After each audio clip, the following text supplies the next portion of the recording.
everybody, welcome to twitch.tv. You're watching twitch.tv. This is 10:30 on Twitch. How's it even going? And welcome to the stream. What's happening? Listen, at the start of the stream, what I like to do is share some good news. If you've got any good news, big or small, please put it in the chat. My good news is that I've got exclusive rights to my mate Paul's music. He's called Quiet and Peaceful Man, and his SoundCloud and YouTube link is in the chat. So feel free to follow him there. Welcome to the show. I hope you're doing fantastic, and also I hope that you're doing quite fantastic. This is 10:30 on Twitch.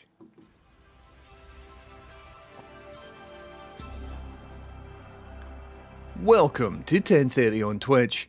Coming up, he's probably going up the loft to wire up an escape room puzzle thing that he started yesterday.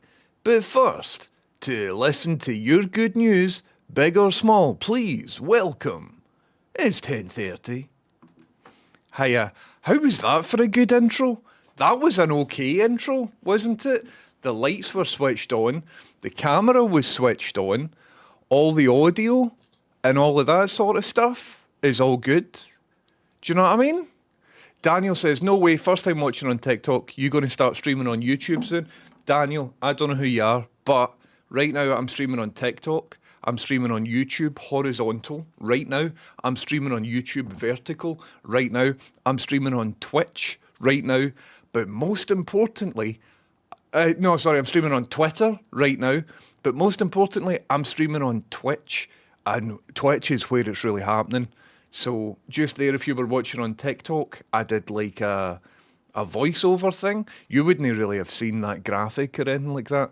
If you're into me and what I do and everything like that, what you want to do is get yourself over to twitch.tv/1030. That's twitch.tv/1030. And that's the best way to fully, maximally experience this entire endeavour. Because a lot of stuff just doesn't work on TikTok. It's all a wee bit upside down on TikTok. Anyway, let's get into the stream, shall we? What's even happening? Right here, thank you very much for the bits. How come I'm not getting blasted in the face? This happened previously as well, right here, didn't it? And I had to self-initiate and a hyper... Oh, that's it. That's it.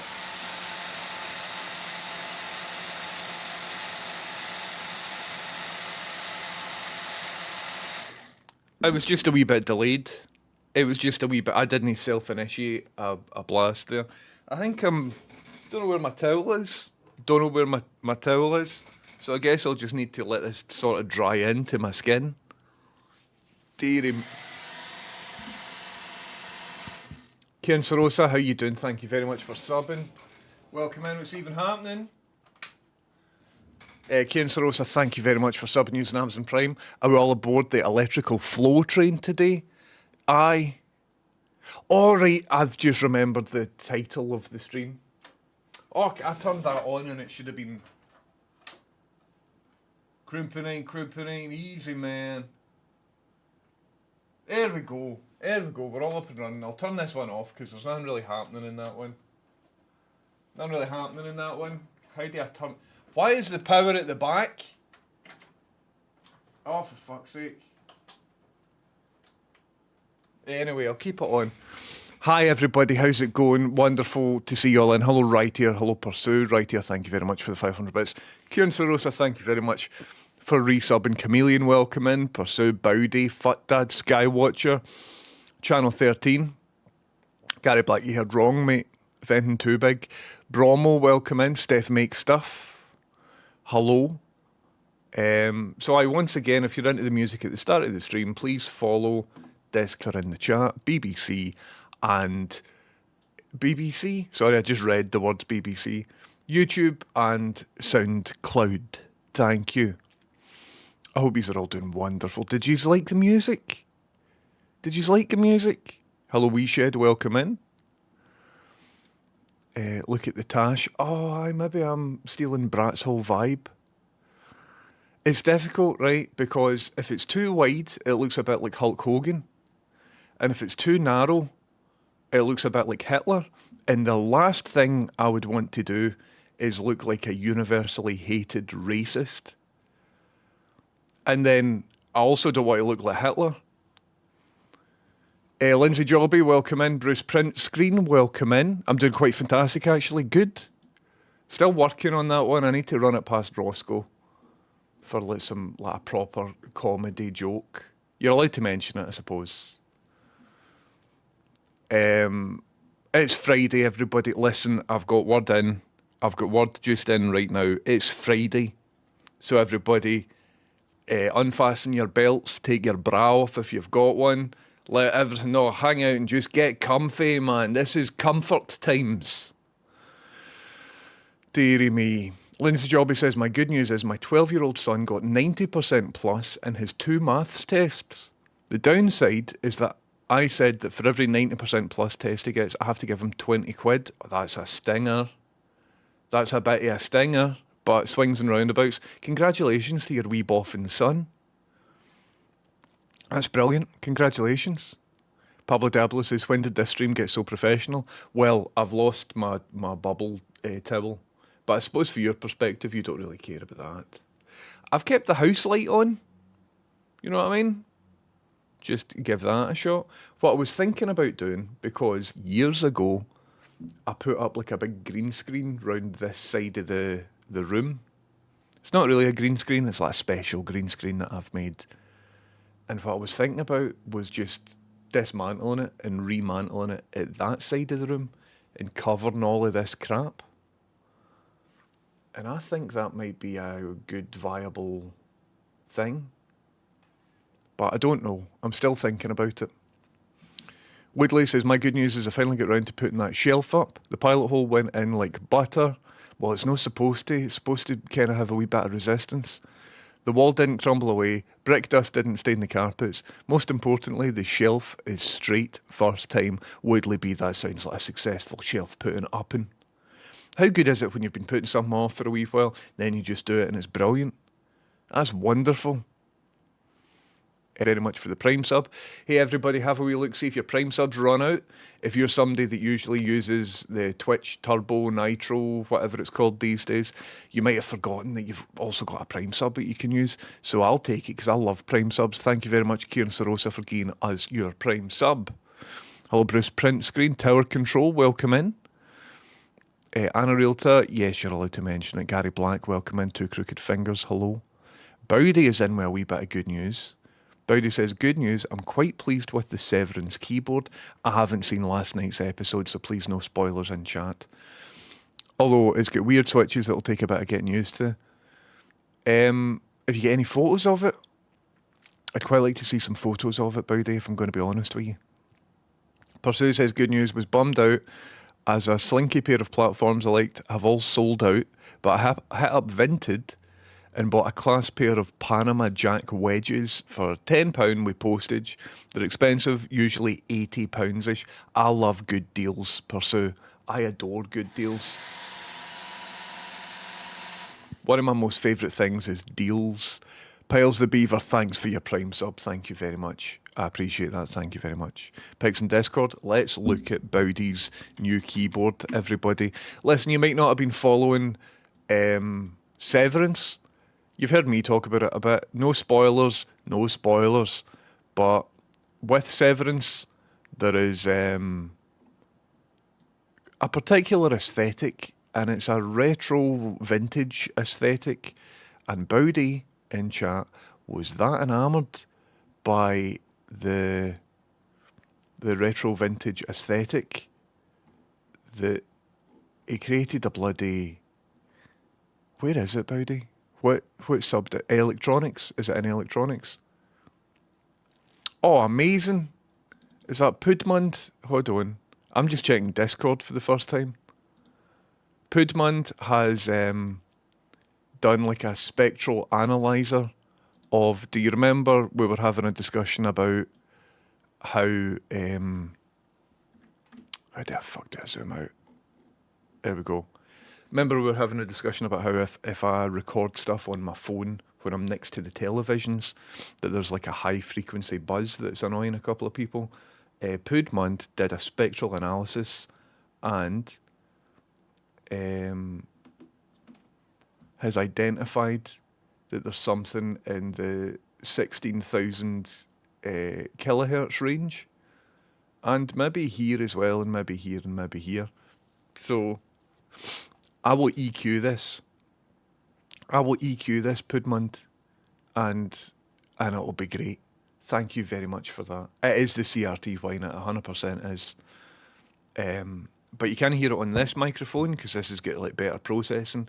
But when my phone is next to it, this is the outcome. So Pudman, thank you very much for doing the physics there in order to help diagnose what the situation is. I'll keep that in a new tab, but that's not why we're on Discord. We're in Discord to have a look at Bowdy's. Oh man, my Discord's full of good stuff. Maybe we'll have a stream where I just go through Discord.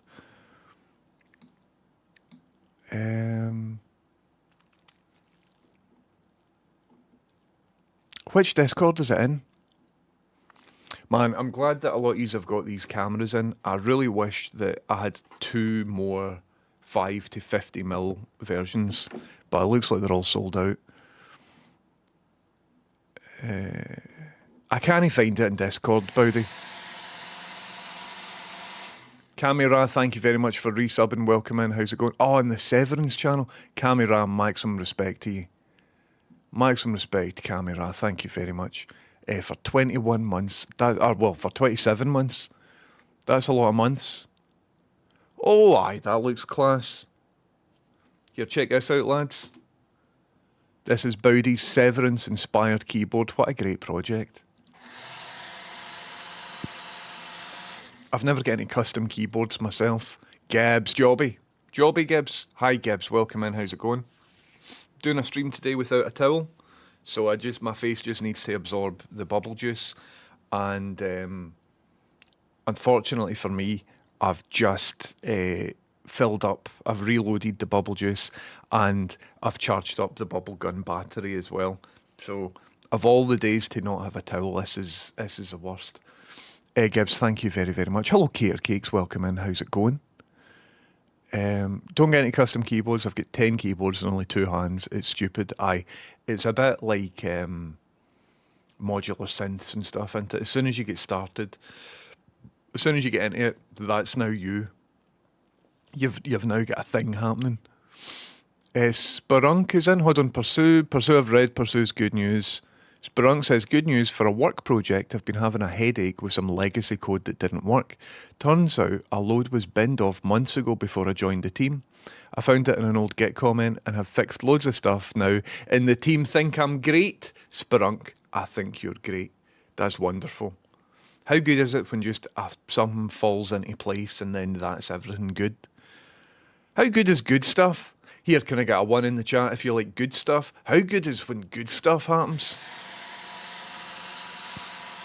Speaking of good stuff, B2 Tech, thanks very much for subbing.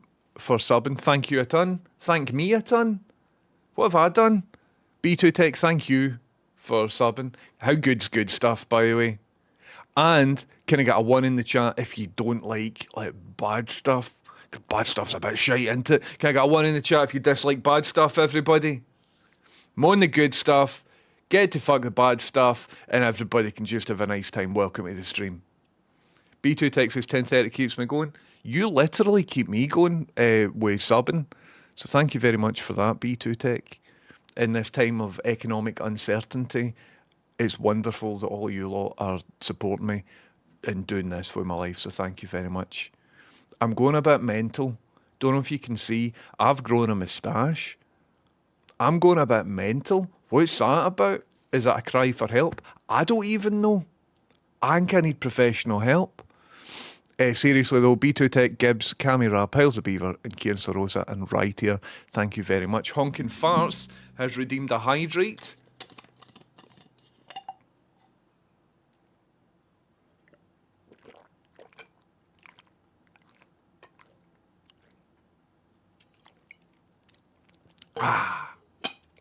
Thank you very much, Honkin' Farts. I feel substantially better now that I've just had a wee bit of water. Whatever's up with me, right? I don't have like thirst for liquids. I need to continually, like, you know how if you're hungry, hunger exists to remind you to eat food, right? And thirst exists to remind you to drink liquids. I don't have the thirst. So unless I allot myself like wee consistent reminders, I don't drink water. And then when I do drink water, I'm like, oh, aye, this is the gear. I should have been doing this regularly.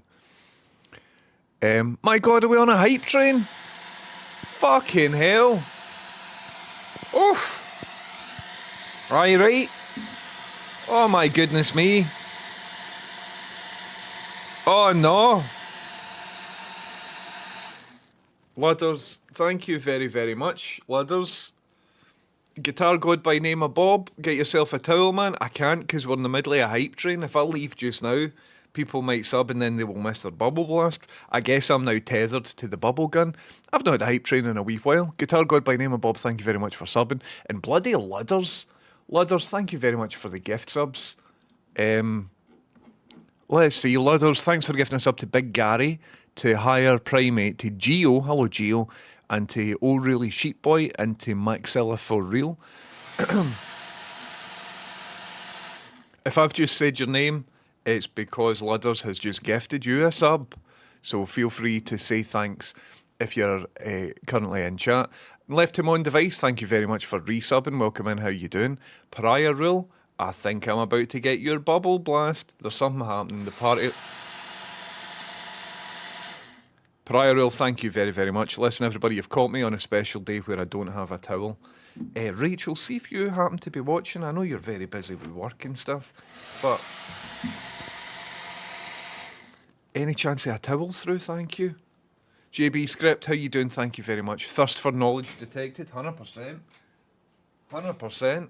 Hold on, I'm just trying to get all my nice objects away from the bubble blast radius, but we're fine. Prior Rule, left him on device, thank you very much. And the Ladders, I really appreciate the 5 subs, thank you very much. JB Script, thanks for the 100 bits.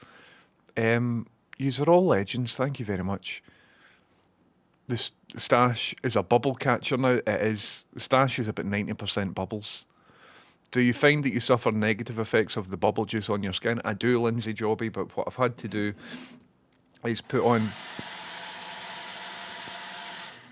lots of moisturiser at the start of the stream. Pablo Diablo, thanks for the bits. Spelunk, thanks for the bits. Yous are all wonderful. Thank you very much for contributing to this. E-Girl says the price of keyboards has come way down in recent years.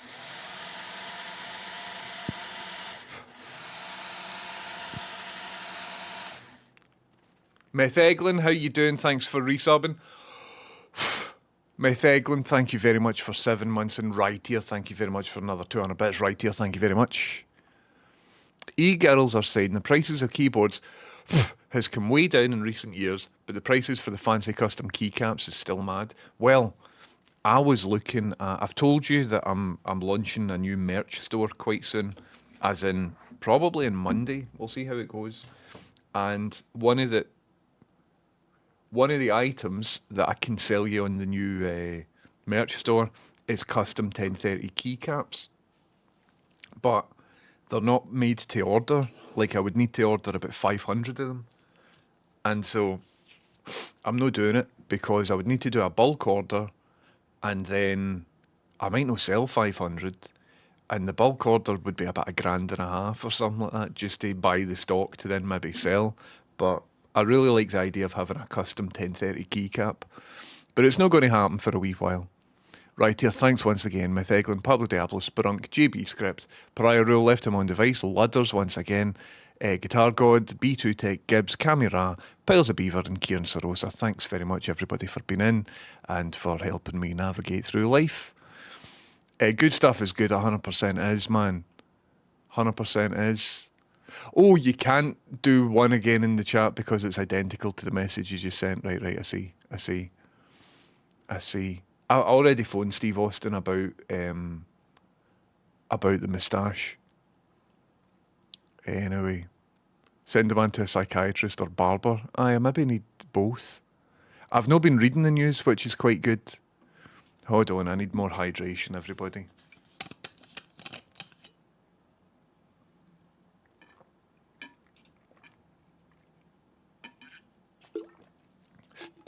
You need to schedule your hydration. I think I do. I definitely think I do. Thanks very much for the bubble hydration, folks. It's wonderful. I really appreciate it. I'm itching to watch the brand new episode of Severance. So we've still got it to watch, so please no spoilers in chat. Heavy bubbles today. I really appreciate all the bubbles, everybody. Are they PBT keycaps? I don't know, Bally. Welcome in, Bally. But I don't know. Printing a logo onto blank keycaps might be the best option in a short medium. I am not going to do it. I was just like, I was looking at the catalogue of merch options, and I was like, oh, keycaps? And I was like, no, I wouldn't do that. Fucking hell, Bally. Seriously.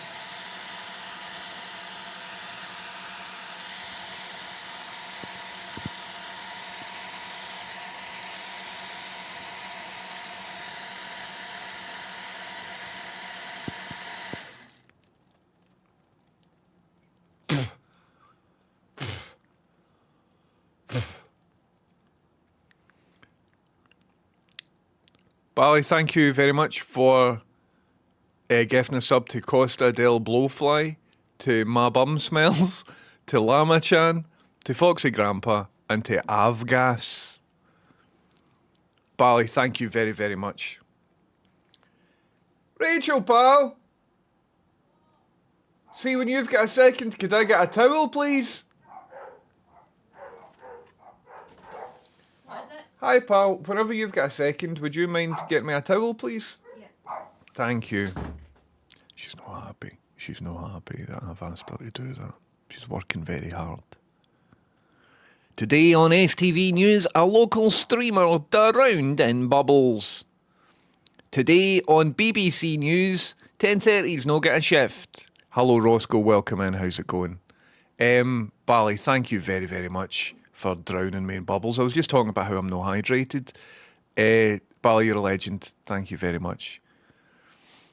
What can I say to Rachel to make her happy when she comes in and delivers me the towel? Because I think I've disrupted her workflow. Don't know. I don't actually think she's getting me the towel. I think she's just went away back to work. I think she's just like, yep. And then she's just sat down, she's not done it. I think that's what's happened. And who can blame her, man? Who can blame her? I think she's fucked off, man. I think right now she's packing her bags. And she's taking one of the Dougs, the good Doug. And I think that's it. I think she's gone, man. Anyway. How's it all going, everybody? Welcome in. We Shed are asking what are keycaps. I will show you. You know how these fancy computer people with their fancy keyboards, so we just showed Bowdy's keyboard. You've got like these wee computer keys, and there's a full industry of people that make and sell like wee special ones that look like gemstones, ones that have got logos and stuff printed on them. And folk are right into their keyboards. You know what I mean? Oh, Thank you very much, pal. Are you good? I don't want to come in because I'm in a guinea. Alright, well listen, hey, guess what? You won't be seen because I've just done a thing. And I've got that week off now. Oh, nice one, a full week. Thank you, I will tell Scroobius Pip. Right. You're annoying me today. Aye, they're annoying me today. Freddie, do you want to go and get nice peanut butter? Because I've got some... You still not had your lunch? Oh, they haven't had lunch. That's why they're annoying. Right, come. Thank you. Bye. Bye. It's alright. I told Rachel today when we're hopefully shooting the Scroobius Pip film. And so I think that's her finally figured out a solution for booking time off to help us with it. So that's good. However, we're in a situation where We don't know if we're definitely filming on those dates, but our work needs to know when the dates are. You know what I mean? So I didn't want to like tell her the dates, and then she books the time off. Then I'm like, well, actually, they are now the dates now, and then it's all a big stramash. So just wee bit of background residual film stress, but we'll see how it goes. Bally, thanks very much for gifting the subs to Costa del Blowfly, My Bum Smells Lamachan, Foxy Grandpa, and Avgas. I appreciate that, Bally. And thanks very much for this hype train, folks. These are all class. Did anyone see the American on Twitter who was claiming that they can't find water in Wales, even in the house they're living in? No. I've been staying away from the internet because it's all like, makes me feel like I'm disassociating when I read stuff about the Americans. Cater Cake says, time to invent bubbles that taste good. I'm not really fussed about the taste. It's mainly like the skin irritation that's the big deal. Thanks for that hype train, folks. These are legends. Thank you very, very much. Ask Stone Cold what to do when someone you used to follow is now retweeting fascist talking points. B2 Tech, I don't think I need to ask Stone Cold about that. I think you just get rid of them. I have lost a pal due to fascism. Basically, when he was in uni, he didn't go in, and instead just stayed at home reading about ISIS, and then he developed like this irrational fear of Islam, and then started going down this weird Jordan Peterson route of like being mental. And multiple times I sat down with him. I'm like, listen, man, hey, let's talk about this. What's the deal with your weird beliefs? And he's like, oh, well, I just, and he didn't come out with anything. And I'm like, right, well, what do you know that I don't know? And he's like, oh, well, it'll all become clear, just you wait. Like, he was saying weird shit like that. And I'm like, listen, you're like a clever guy. He was studying astrophysics. Like, but I realised he wasn't clever. He was just good at kind of regurgitating stuff that he'd read somewhere, but there wasn't any critical analysis there. But it was all coming from a position of fear, because on the internet, they're like, the Muslims are going to blow us all up, man. That's, oh, fuck, and Donald Trump's going to save the day. This is before Trump's first term, and I was trying to just, like, listen. I mean, it didn't help my case that he was the guy that I was buying weed off of, so I did keep sort of going back to, talk to him. But we'd been pals for ages. We went on like demos back in the day and marched, for Palestine and for, the G8 and all this sort of stuff against the Tories and whatever else. And our political ideology was fairly aligned until he went off the deep end. But it got to a point where he was telling my other pal that my other pal's girlfriend was bad because she was on benefits and stuff. Like, she's a disabled person that can't work. Like, what the fuck are you talking about? So I was trying to be, like, empathetic to a point, and then it was just like, do you know what? Go fuck yourself, man. So we deleted the guy for the group chat, and he hasn't been back in touch, and that's that. That's that. Dead easy. Get yourself to fuck. But I did go through a period of like, hey, come on now, let's maybe, do you want to maybe talk about this?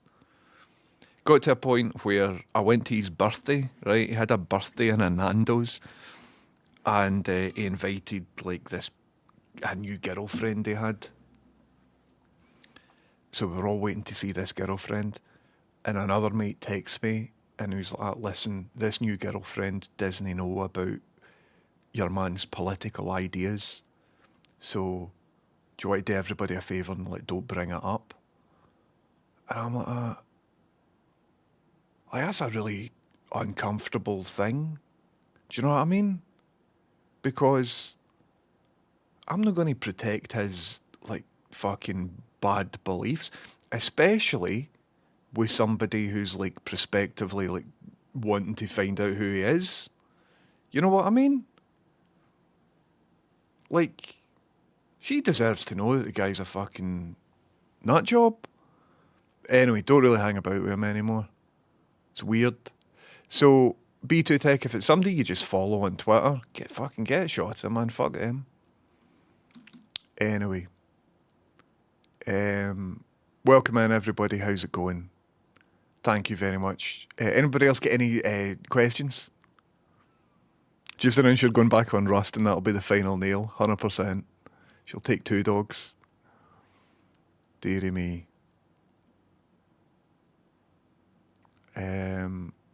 Hull almost over? Aye. Hull's teetering. Listen, what I think we're going to do today is head back upstairs and I feel like shite. We're going to fix the escape room thing. So that's quite cool. I got a crimping paraphernalia, and last night I learned how to crimp properly. So I'm now a crimping legend. There's bubbles on my shoulder. I hear, oh fuck, I'm falling to bits, man. Oh god, my neck. And that's it away. That's the pain now away. So I was crimping switches. Well, I'll show you what I was up to. I was just sort of learning how to do it so that I didn't look like a tool if I did it improperly on stream. But I'll show you the setup, and then we'll go upstairs and we will do it. So where are we? There we go. So I've got multiple. In fact, I'll show you that in a wee second. I'll get to the bottom of the chat first. Stramash is a good word. I'm a fortune teller and I can foresee poor Rachel coming down with a terrible sickness that keeps her off work just as filming starts. Well, no, I think she's got the week off, so that's really good. And if she doesn't have the week off, she might end up developing a wee cough. Do you know what I mean? And then she'll be off, but we'll see how it goes.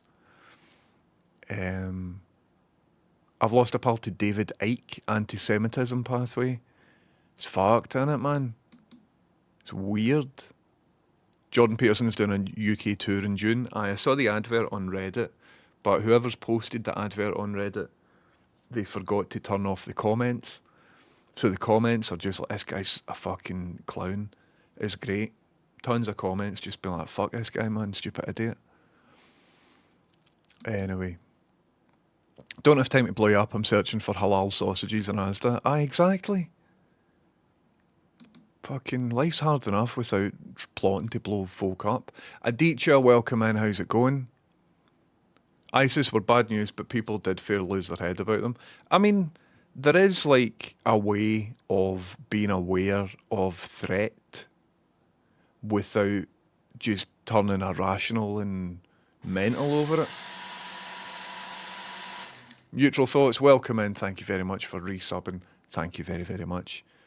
If ISIS are religious extremists, that doesn't mean that you need to hate every brown person you see when you go outside. You know what I mean? But I was aware at the time that his opinions are being like pure all riled up by people online and like all these right-wing grifters and stuff like that. They're going to kill you. They're coming. Oh, the baddies, they're arriving on the shore and they're going to take your way of life and all of that. Subscribe to my podcast. And I think he was all getting wound up about that. So early on, I was sort of like, all right, man, let's fucking navigate this, right? Let's develop a set of tools that we can use for, you know, how to navigate stuff and being aware of things and how to make sure that we don't fall into like a big pool of superstition and bigotry and hatred and stuff. It's like, no, man, I've been reading and you don't know. I'm like, all right. Okie dokie. We'll see you later. I would personally have battered him for that, no apologies. I don't want to get into it. Muslims are the nicest people I know. Saying that firsthand as someone with a brother who's Muslim and a couple of pals who are Muslim. Aye, everyone I've met has been sound. But it's just like any group, right? See, any group of people. Any group of people. If it's a group of graphic designers, if it's a group of Muslims, if it's a group of trans folk, if it's a group of people with green eyes, whatever, any group of people, you're going to have about 5% of them that are absolute fucking cunts. Any group of people. Except for Sikhs. I haven't met a bad Sikh. They seem to just universally be sound. But any group of people, if you want to hate that group of people, you will find baddies in it. And like, how many times do we need to go through this? Like, it's no there, it's correlation. Anyway, this is a pure boring white man podcast. Sorry, I'm aware I'm like just saying really basic, obvious stuff. But it wasn't basic to my pal. You know what I mean? And he seemed to have his shit together until his brain went a wee bit weird. I think maybe we tanned too much salvia. Sorry if I'm saying really cringe or obvious stuff. Anyway. My cousin's ex-husband is a chemist, proper nice and clever guy, but he ended up similar to this. Was into the Facebook documentaries. Aye. Like, I don't know. There's part of me that's like, I don't really want to talk about any of this sort of stuff because it's like pure lame and things. But, right, what makes me want to talk about social injustice or hatred towards a certain group or bigotry or whatever is this, right? I read that for somebody who's bigoted against a certain group of people, they won't listen to anybody else except from the group that they are in, the group that they identify with. So if you're homophobic, you will only be able to maybe see light in that by listening to people who are your kind speak out against homophobia.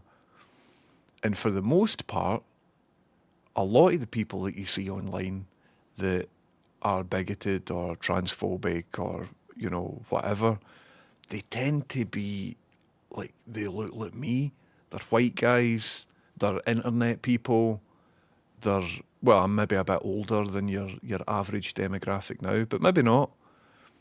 So ever since I read that, I was like, maybe I should then take a point and just speak, let's just say dead obvious stuff whenever this stuff comes up. Anyway, I'm not going to be talking about that too much this stream because it's kind of boring. And if it isn't boring, it'll get people all riled up. And that's not what we're doing today because I don't have enough energy to do all of that today. I've noticed a high correlation between recreational drug use and being sucked into fascist pipelines. That's interesting. That's quite interesting. I suppose people that do recreational drug use are kind of forced to hang out with people that you might not otherwise hang out with. You know what I mean?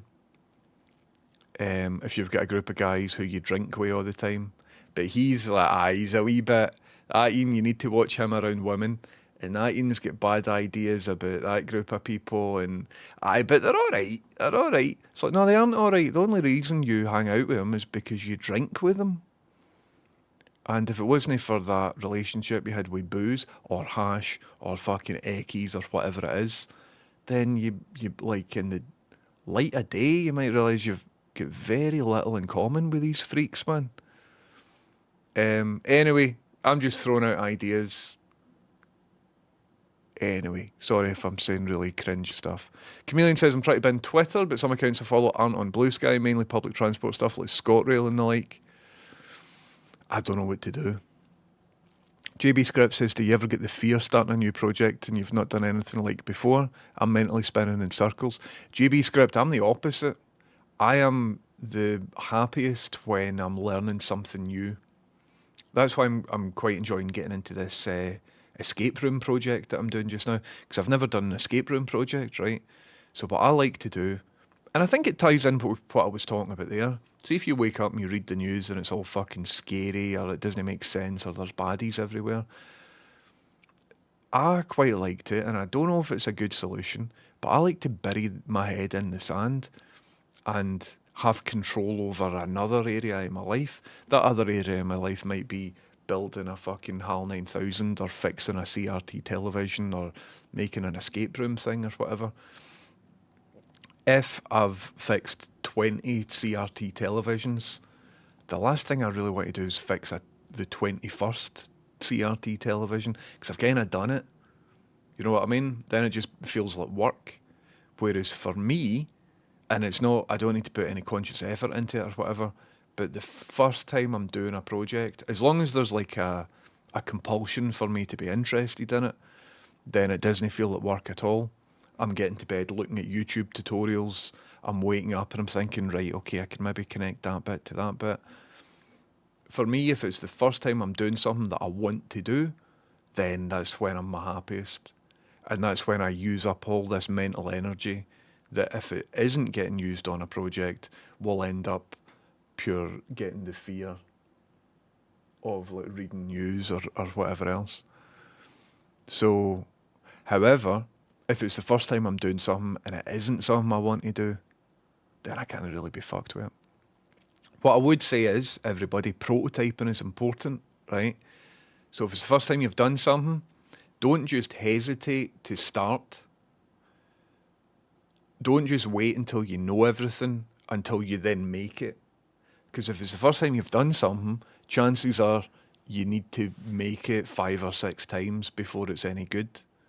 So what I would recommend is make a version of it as soon as you can. There's a bit shite. Step 1, make a shite version of what it is, even if it's just on paper. Make like a crude version of it as quick as you can. And then when you see a shitty version of it, you'll be like, alright, that bit works. That bit needs a bit, right. And as soon as you've got it existing, then version 2 will be a lot easier. Version 3 will be a lot easier. But I wouldn't like just hesitate until you make the perfect thing first time, because nobody ever does that. Picklebee, we haven't trimmed the tash, is looking better. Maybe you're just getting used to it. I don't know, but thanks very much. I think I'm going to get rid of it. Anyway, refer to NASA workmanship standard for proper crimping technique. I didn't, I just watched a YouTube tutorial. I don't have a proper crimping tool, I've just got an amateur crimping tool. But I did it and it works great. Really tested the strength of it, works great. Works brilliant. Anyway. I wish there was some key phrase you could say to convey, hey, you're supporting hate. Maybe it is just that, B2 Tech. So listen, some of your ideas sound really like bigoted and hateful, but I love you as a person and I want to talk to you about that sort of stuff. But if you aren't receptive of it, then I might need to just dump you as a pal. Are you alright with that? Aye, as soon as some dick's like that, oh, you do your research. It's like, no, I'm asking you how you've... See, the thing is, quite often you can't reason somebody out of a position that they didn't reason themselves into. And quite often, also, right, you won't be able to, in one sitting, convince somebody that they're wrong about something. The best you can do is plant a seed. So don't think, right, I'm meeting him on Thursday, I'm going to sit down, we'll get it all figured out, and at the end of our conversation he'll realise that he's a nut job. You can't do that. There's like pride and ego and all of this mixed in with it. Nobody will go, oh, do you know what, you're right, cool, sorry. It won't happen. So the best thing you can do is plant a seed, and the way they get themselves into these mental states is because they're drip-fed pish over a long period of time on their timelines or on their podcasts or whatever it is that they're reading. They're just drip-fed these wee seeds of hate. That lot are baddies or fucking vaccines or whatever it is. Why is this doing this? This is worrying. I don't think that's the...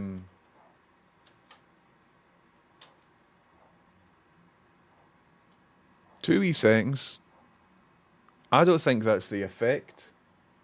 Let's turn the effect off. And we will diagnose this thing. Aye, so the best thing you can do is plant a seed. And the best way of doing that is just by asking them. It's like, oh, hey, how did you get into that? Or what do you think about so-and-so and all of this? But listen, B2 Tech, I've been there and it's fucking awful. So good luck to you.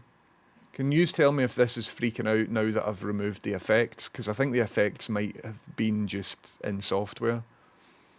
But You keep an eye on it. It's literally behind me, so I can't. Channel 13 says, good news, Canada beat the US in hockey last night. Moan the Canada. Halrick's asking, what are we crimping? I'm building quite a cool project that's for an escape room, and I'm quite excited about it. Your look does scream raging bigot. Thank you, back on the SSRIs. I'm on the inside. Carvor says, I had 2 refugees help me move my 2 couches. They're volunteering with a local charity because they wanted to put something back into the community that has gave them safety and freedom. A lad for Ukraine and one for Turkey, both fleeing violence. Totally brand new, and guess what? Just human beings. Aye. That's class. Charlie says, I lost a pal to Trump stuff, and he announced he was leaving our group chat because why would I stay around people saying the opposite of me? It was a slow blinking, is this real life moment. It's weird, isn't it? And so I felt conflicted about dumping the guy as a pal. Did that just flash? Because one thing that propagates all this hateful rhetoric and stuff is the idea of feeling isolated, right? So if you've got these sort of incel types, oh, well, all my friends don't get it, fuck them, man, and nobody will go out with me because I've got bad ideas about marginalised groups. Fuck them, fuck everybody. I'm a nutter, man. I'm going to stay in my house and I'm going to fucking read all these forum posts because they get me. They cunts get me. That's like the pathway to extremism, isn't it?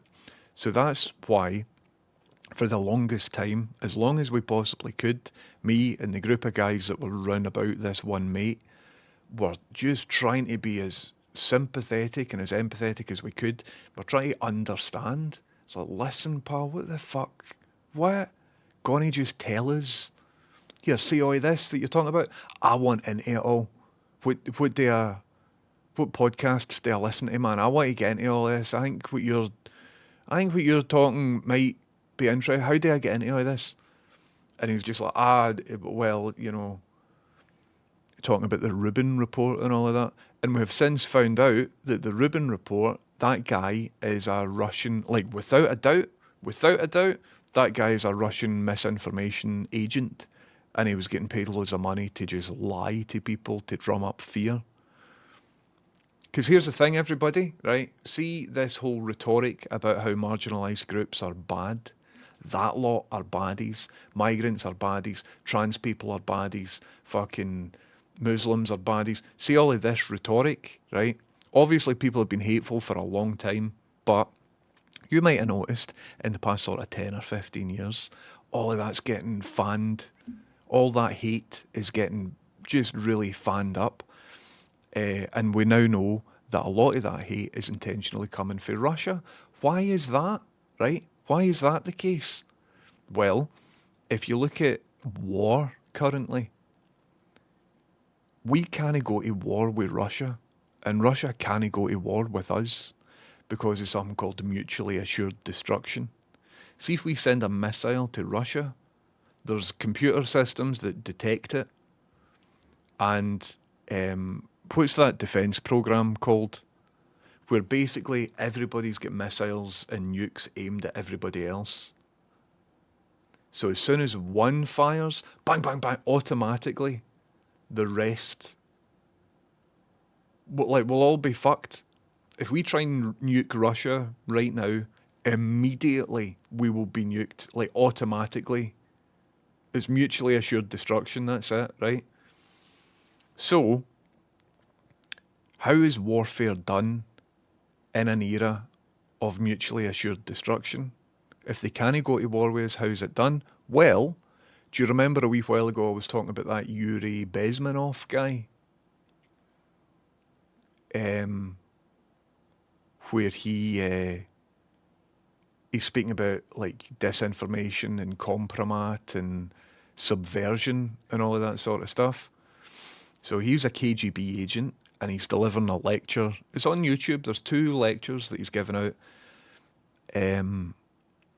He was delivering a lecture to the CIA about disinformation and all of that.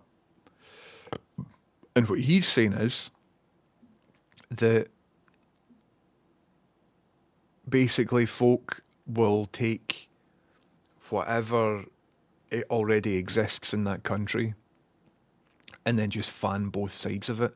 So if there's a sectarian divide somewhere, or if there's some sort of falling out, or if there's hatred towards a certain group, or whatever, if you want to attack a country, don't think a one-off nuke, because that doesn't work anymore. What you need is a longer form drip feed to erode the minds of the civilians. And then we end up doing ourselves in. Then we end up murdering each other, and we end up living in fear, and we end up creating like a destabilised setup. And so we've known about that for ages. That Yuri Bezmenov gave that lecture in the late 60s. And if you watch that now, with a contemporary understanding of everything that's happened, Brexit and everything else, it just gives it a better context. And now we know that guys like Tim Pool, Rick Rubin, all these wee fucking weird freaks, now we know they were getting paid about 200 grand per podcast episode to tell you that trans people are bad. They were getting paid that money by the Russians. I feel like I'm going mad, do you know what I mean? But like, it's all there. So, and, right, what I think is cool is I think this idea, if presented well, is quite palatable to one of these incel freaks that might be looking for a bigger meaning in life and stuff. Like, there it is there. There it is. Anyway, I'm going to get all myself all riled up on a Friday. But I really miss the guy that I used to be pals with, but I don't think he exists anymore. And I think, genuinely believe that might be part of a global disinformation campaign that is a result of like post-Cold War, like a weird political vibe. Up to the loft, I know a wee shed. But what I'm saying is I think I'm right. I think I'm right. Anyway. Pin it, Pickleby. Anyway, welcome in, folks. How's it going? If anybody's got any good news, please stick it in chats. But I really think I'm right about all of that. I don't think. See, as soon as you start speaking about this, you're kind of stepping out with the normal allowed parameters of polite conversation. This isn't a topic that I would bring up in front of a hairdresser or a work colleague or at fucking Rachel's granny's birthday or something like that. You know what I mean? But I really believe I'm right about it all. We're being played. Check out Yuri Bezmenov on YouTube. Beneath Headphones says, good news, I'm going charity shopping, going to get a snazzy tie. Fucking yes, Beneath the Headphones. I want a snazzy tie. Carvo says, I'm atheist and anti-organised religion, but I had to try and teach a family member that Islamic countries had their renaissance and invented many things, whilst we were still in the Dark Ages, and even then the numbers we use are Arabic in origin. They fucking invented maths, man. The least we can do is, like, just be sound to them. They thought I was just talking nonsense. They couldn't believe all the scientific and intellectual discoveries that Muslim world has given humanity. Aye. It's like, why are they portrayed often as, like, weird? Oh, I don't know. Does my box in, man. I think media and, like, films, television, books, all of that sort of stuff can really help. Particularly media aimed at children, right? See, when you get to a certain age, your brain is kind of hardened against what group of folk you hate and what group of folk you don't hate. But children, their brains are all malleable and stuff. And if we can teach, particularly through storytelling, that every human life is valuable, everybody should be treated with respect and dignity, and that to be wary, like, tribalism is bad and all of that. And so the older generation that is filled with hate, you aren't going to turn them around. You just can't.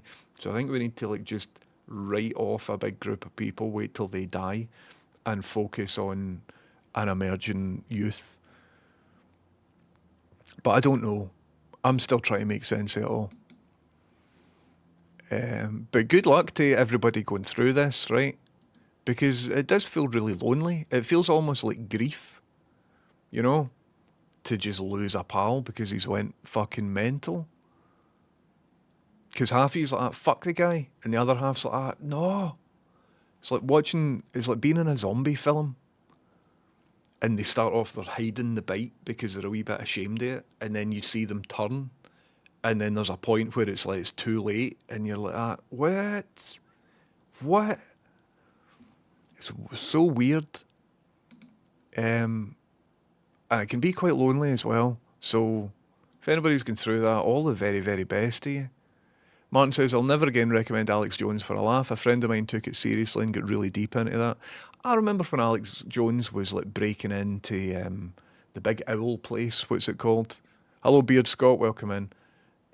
Bohemian Grove and all of that. And he was talking about UFOs. And it's like, hey, oh, he's a bit of a nutter. Whereas now, you know, you can see the harm. You can see the pathway to just nutter patter. Hello, AI Loops. Thank you very much.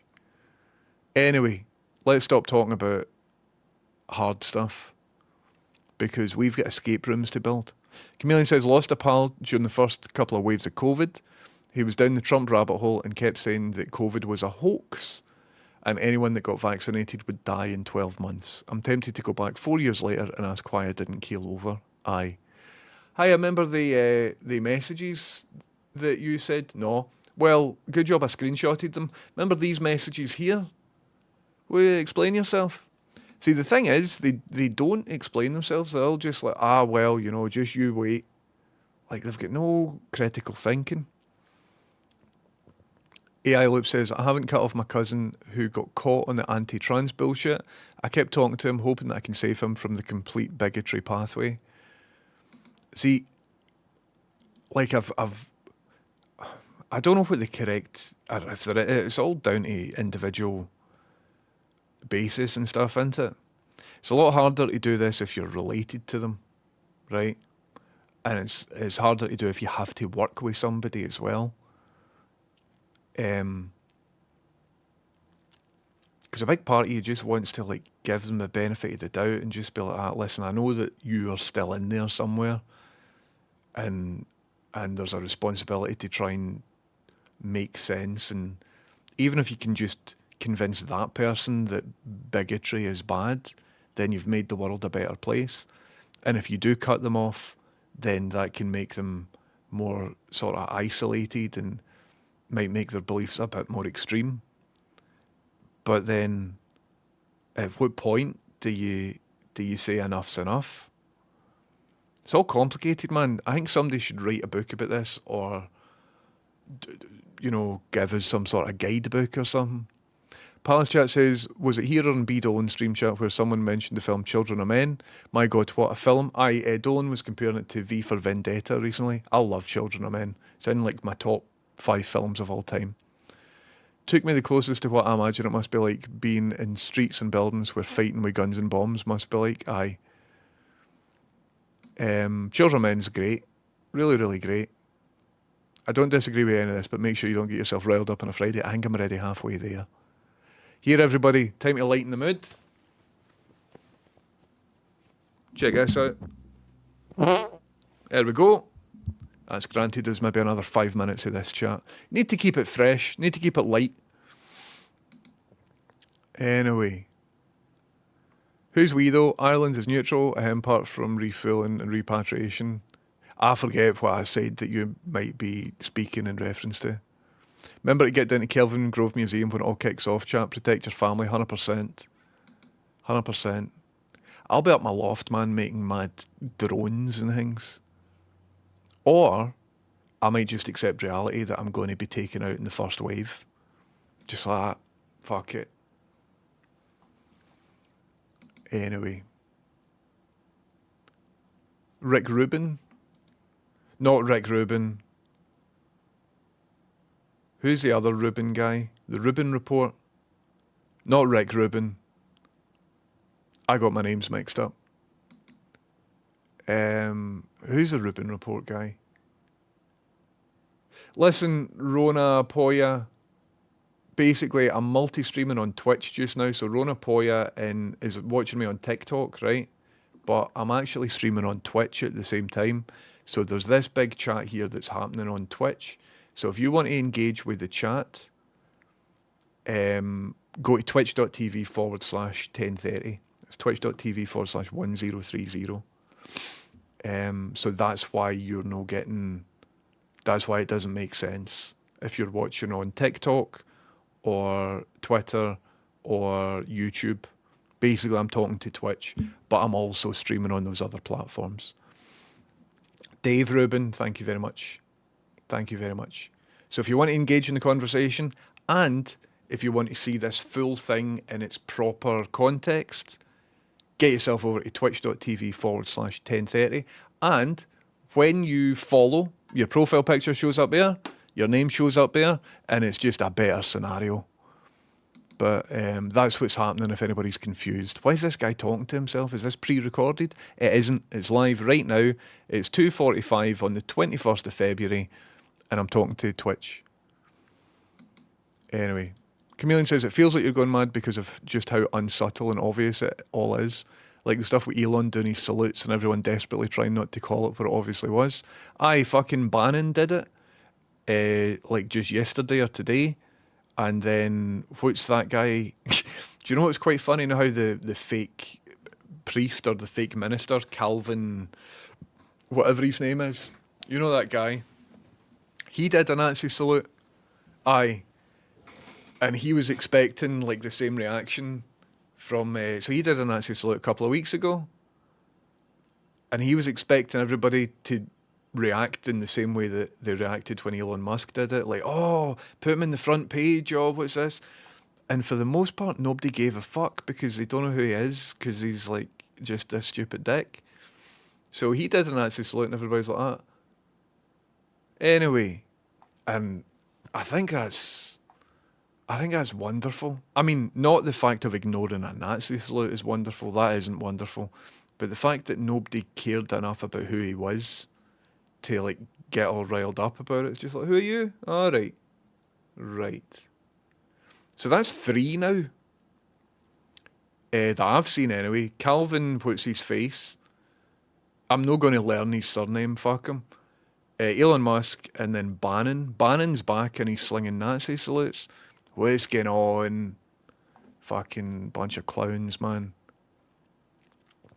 So Dave Rubin I was thinking about, not Rick Rubin. So Dave Rubin is a right-wing podcasting guy, and we know for a fact now, that he's taken millions of dollars in Russian money specifically to propagate hate against marginalised groups and to provide disinformation. That's his job, and we know that that's happened. So let's look at his rhetoric on all these podcasts and stuff. It tends to be that lot over there are baddies, but it changes about who he's talking about. Some weeks it's trans folk, some weeks it's, other types of people. So with that, right, that fact that we know is true, same with Tim Pool and a handful of other right-wing influencers, we know that that's true because we can see the receipts and it's all came out. So that there, mixed with the Yuri Bezmenov lectures, where he says this is Russian strategy. He said that back in the 60s, but now it's a lot easier for them to do because of the internet. So that's what's happening. If everybody wants an explanation for all of this, that there is what's happening. The Russians can't bomb us, so they're trying to make us hate each other. There you go. Fixed it, solved it. So because of that, I think it's worth being aware of any time you read anything and it gets your jimmies rustled. See, if you read a headline, particularly headlines, if you read a headline, you're like, what? That group are doing what? Stop and just try and evaluate who's writing this, where is this coming from, what are they trying to make me feel?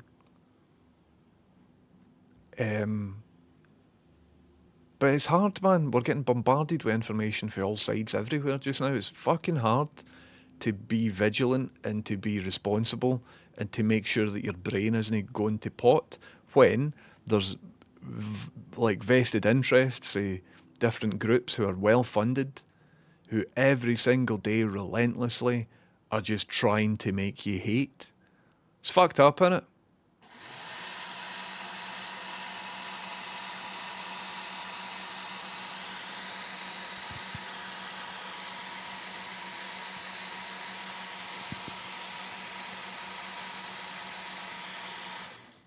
Goodness me, Docto, what a legend. Thank you very much for 5 bloody subs. Thank you very, very much, Docto. Thanks there for giving a sub to Agrajag, to Lovejoy, hello Ian McShane, to Dethrone92, to Like a Banana, and to Elena Foe. Maximum respect to you, Docto. That's a really wonderful and lovely thing that you've done. And I think I needed a wee bubble blast there. I really needed a wee bubble blast. Doctor, I don't know if you've given that bubble blast because you agree with all the stuff that I'm saying and you wanted to support it, or because you're like, 10:30's going a bit mental, he's talking about the Russians again. One will just blast him. If you happen to be one of the people that I've just said, and if you happen to be in chat, please thank Docto. Timing is everything. I really appreciate that. Thanks for supporting me. I've had a very controversial barber before, and the worst thing was I couldn't run away because he was a mid-cut. Aye. I hate talking to strangers because you never know how it's going to go. Anyway, I bought a cat treadmill for my cat Tilly and she loves it. Yes, Fluffatron. How rare is it when you buy a thing for a cat, for the cat to actually use it for its intended purpose? Because cats are wee sleek bastards sometimes, and they'll rather just sit in the box for the thing rather than play with the thing. But that's great. Maximum respect to Tilly. Dearie me. I deal with books on counterculture, aliens, the Bermuda Triangle, ESP, LSD, telepathy, etc. at work quite often as a librarian, so I'm sensing people are getting quite fed up about me talking about the paranormal. The paranormal, I'm very into the paranormal, but from the position of a skeptic. And I think that stuff like magic tricks and professional wrestling should be taught in schools, because with magic tricks and professional wrestling and a lot of the paranormal pseudoscience stuff, there's different layers of truth. And so if children can do a magic trick where they need to perform and like lie within a safe context, because doing a magic trick is lying. Oh, this thing disappeared. No, it fucking didn't. It's up your sleeve, you liar. Right? But if you do a magic trick, it's in a safe context to explore deception. And I think it should be taught in schools so that when those children are older, they can look at political discourse and be very aware that there are probably different layers of truth operating. I think it's a great way of seeing the world. Same with pro wrestling. But supernatural stuff and paranormal stuff is getting taken over by right-wing grifters because, again, superstition. Superstition, watch out for it, everybody. Superstition creeps in when you care about the outcome of something, but you don't have any control over it. And that's kind of how they get you. Fear. Yoda said it, man. Fear leads to anger. Anger leads to hate. Hate leads to suffering. And I guarantee you've got more in common with these marginalised groups that people want you to hate than you do with the people who want you to hate them. So screw the heat, everybody. A friend of mine used the term Dunning-Kruger to describe Bitcoin. It's Dunning-Kruger, isn't it? Dunning-Kruger effect. Anyway, bye. All the very best, everybody. It's fucking hard, isn't it? How to convince your idiot friends that they're idiots. Step one is not to call them idiots to their face, because that's like a block. But I don't know, man. I'm still trying to figure it out myself. Just generally, if what you're believing matches what billionaires would like you to believe, then maybe question that. Question everything. Being at work after the independence referendum was difficult as the boss kept crowing about the result and talking down Scotland. It's bogus, isn't it? if you need to work with a bastard or if you need to be in a family with a bastard, it's hard. I have a colleague who was anti-mask, brought COVID into the office. I then got sick and my partner contracted it. My partner is now 3 years into long COVID and my colleague has never said a thing. My boss has never said a thing about it either. I'm finally planning an exit for the workplace. I'm sorry to hear that, Galatius. Sorry, I said Rick Rubin. I meant Dave Rubin. Sorry about that. People still type in 1030 JH in the URL. Where is JH? Where is that? Hello, Stuart Priest. If you're watching, get yourself over to fucking Twitch. Twitch.tv/1030. You could do with a scroller or a dog pointing to Twitch for chat. I know I've got two different things. I've got more than two different things. I think what I'm saying is kind of spot on. I've got a lot of friends watching this stream. See if anything I'm saying is a bit weird. Give me a shout, right? Just be like, listen, I know that you're trying to help this group, or I know you're trying to support this, that, or whatever, but you sound like one of them. It's important to have pals round about you to just check what you're up to. I got into it with a completely delusional conservative about how Musk wasn't technically doing a Nazi salute. Aye. What clowns, man. What fucking clowns. Anyway, Sweden has been investigating today the damaging of another cable in the Baltic. This follows a series of, I think, 10 cables that have been sabotaged or damaged. Aye. And it takes forever to repair that stuff. It's all a distraction from what they're really doing. They want us arguing about the Gulf of America. Picklebee says we just need to start punching these cunts. It's all fucked. Laxonian, how's it going? What's your take on Joe Rogan? I used to listen to him all the time until COVID and then it went off the deep end.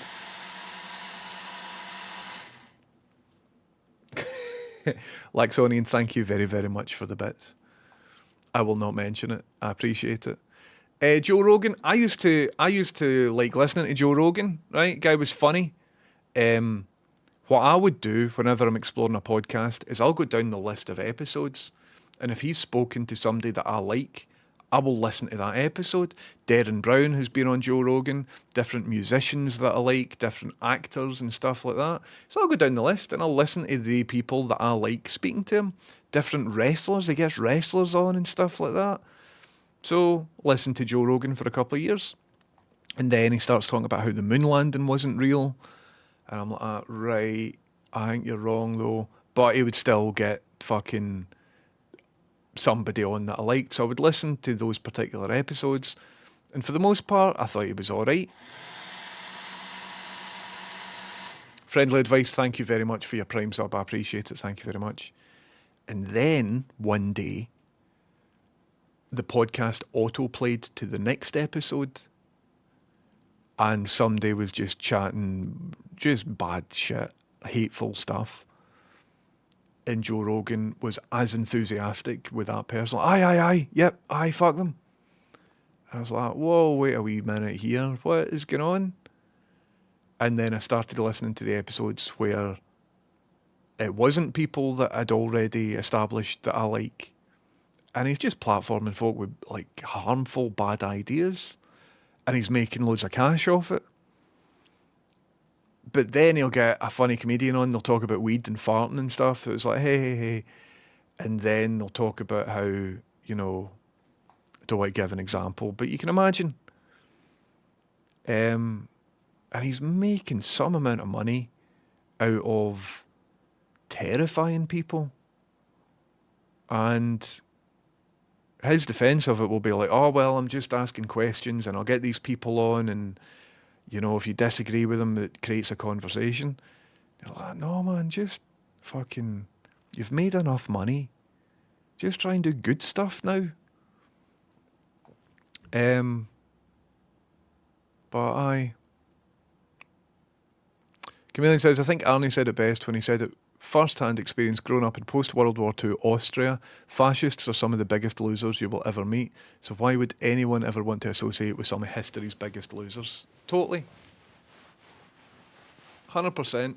You need to be vigilant. You can't ignore this stuff. As soon as you smell it, you need to fucking stamp it out. Because we've been here before. Absolutely fuck them, man. Where's our intelligence service when all of this happens? We found word against these types. What are we paying them for to make it worse? I don't know, Pursue. I don't know enough about the intelligence agencies because there's vested interests, money-wise, in allowing various oligarchs to have power. And so there's lots of properties in London, for example, that aren't occupied. But people like Russian oligarchs that are defecting from Putin and all of that want a place to put their money. So they're buying up lots of property. And that is bringing in a lot of money to the country. And they're sort of being allowed to do it. But it's all weird. So I feel like we're not seeing the full picture. I don't think the intelligence service will have the civilians' best interest at heart. And I think there's probably somebody's making cash somewhere. But I don't know. For a lot of this stuff, it's like trying to read a billboard when you're this close to it. It's only maybe in 20 years or something we'll be able to like go, ah, right, okay, that's what was happening there. And maybe we won't even be able to do that. Anyway, Lexonian says your Russia take is 100% true. I haven't heard many people talk about it. Remember what We Shed said, get up the loft? Is that what We Shed said? I'm going to get up the loft. But I think talking about this stuff's important. You might be down the pub, a guy next to you is chatting shit about something. Like, just remember what I said, everybody. The police aren't going to help. The government isn't going to help. Media is not going to help. We need to like fucking tell cunts to calm it. Anyway, everybody, let's all get into something cool. What I like to do in situations like this is build things. And today what I'm building is an escape room thing. So I've bought some stuff for it. I'm just scanning the chat. Good news, I'm officially an Irish citizen, says Fluffatron. Congratulations. Applied over a year ago and it finally came through. I can be an EU citizen again. Fluffatron, how did you manage that? Did your granny once play for Ireland or something like that? Have you married an Irish person? I want in, Fluffatron. How did you do it? Is there a loophole or something like that? The Tash makes everything you say 15% dodgier. Shit, I've just realised that all this stream I'm saying like kind of heavy stuff. And if somebody clips it, if this ends up on the actual internet, as I'm sitting here with a Tash, folk will be like, what's happened to that guy, man? I'll need to delete the VOD, don't I?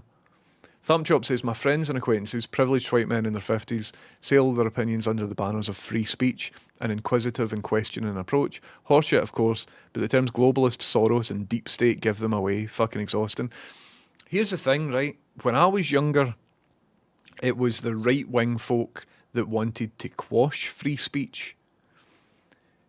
It was folk that didn't want, you know, just anybody to give their opinions on media. They wanted, the right-wing people hated free speech, to like pornography laws and all of that sort of stuff. Censorship was a big thing that the right didn't want.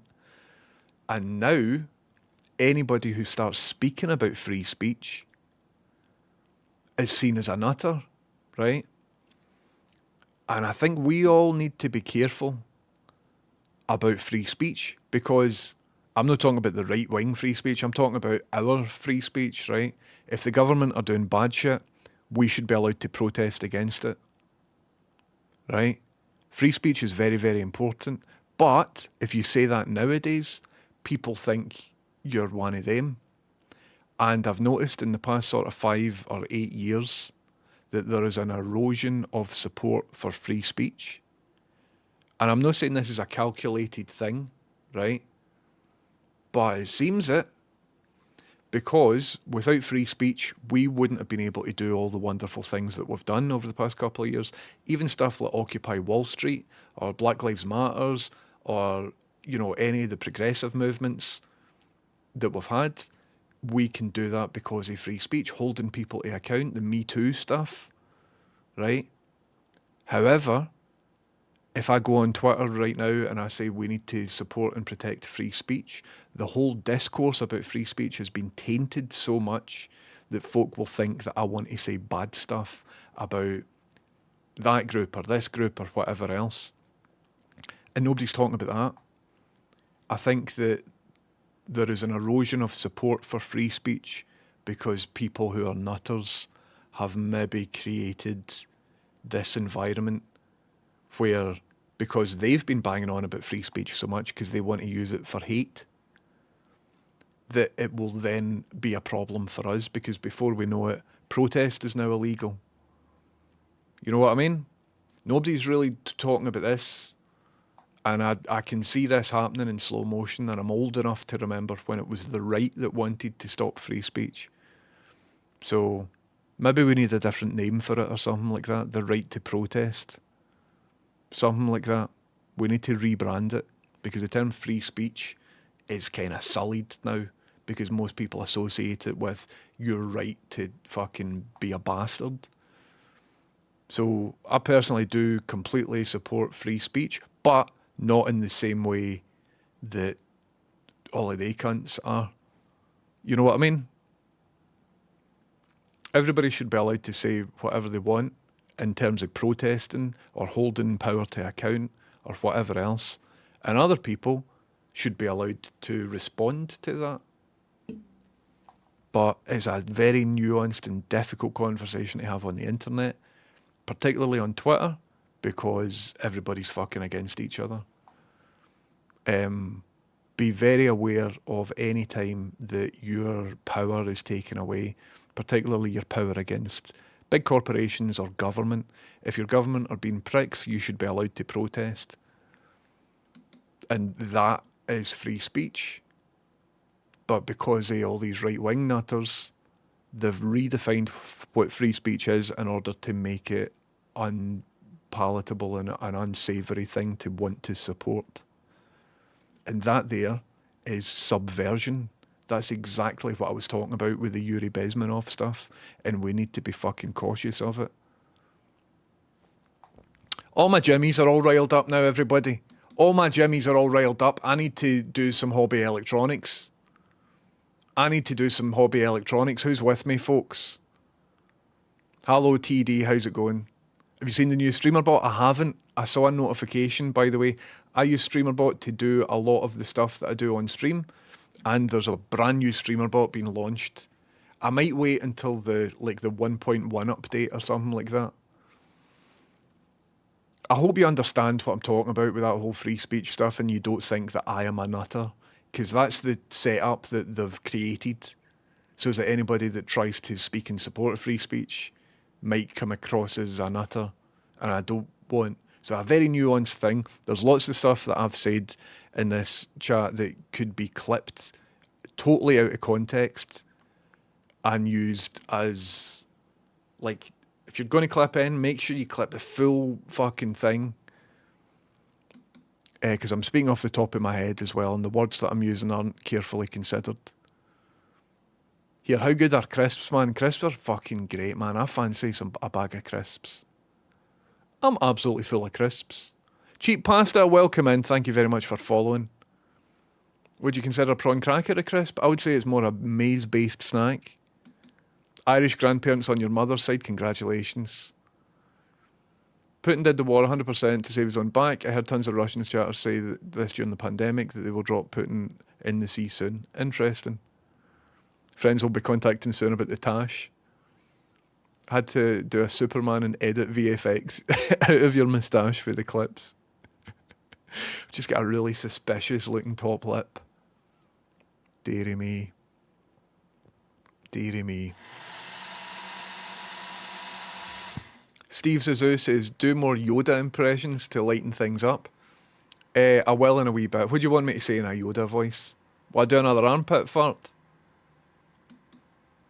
Rasnold, thank you very much. I do enjoy the jumper. I'm going to hopefully be able to bring you replica versions of this jumper. My mum knitted this version, and I'm very thankful for it. My mum's now knitted me 5 separate jumpers for the stream.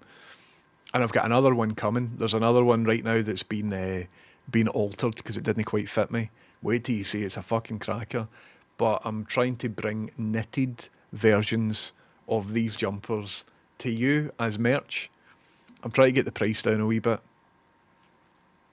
Is anyone going over the tolerance paradox? No, Ogden Blick, but I think I might have been skirting next to it, but I just didn't know what it was. The algorithm and social media censorship has complicated what manipulation of speech means. Aye. 100%. Cheap Pasta says, what's your channel about? Typically not this stuff. I do electronic projects. I'm a creative, eccentric, autistic man, and I like to build things, but also I've got different ideas about stuff as well. But Cheap Pasta, it's good to have you in. Get yourself comfortable, and you'll see what I'm up to in a second. We're about to go up the loft, and I'm about to build a thing. But we were talking about some deep stuff, and lots of folk have got some opinions. So I'm just scanning the chat. We're going to get to the bottom of it. Racists say not being invited to say racist things without consequences, tyranny. I hate speech shouldn't be a protected thing. But then, right, something like that, and I'm not in favour of hate speech, right? But imagine our government just decided overnight, okay, if you say anything against the state of Israel, that is hate speech. Do you see how all this stuff can just be fucking twisted and contorted by baddies? You know what I mean? Or if you say anything against, you know, the current ruling government in the UK, that might be considered hate speech, so you can go to jail for it. You can see how bastards will take good intentions and just distort them to erode power from us.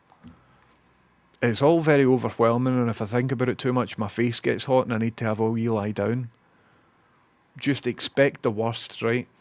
On a lot of these, you're not up against a good faith actor.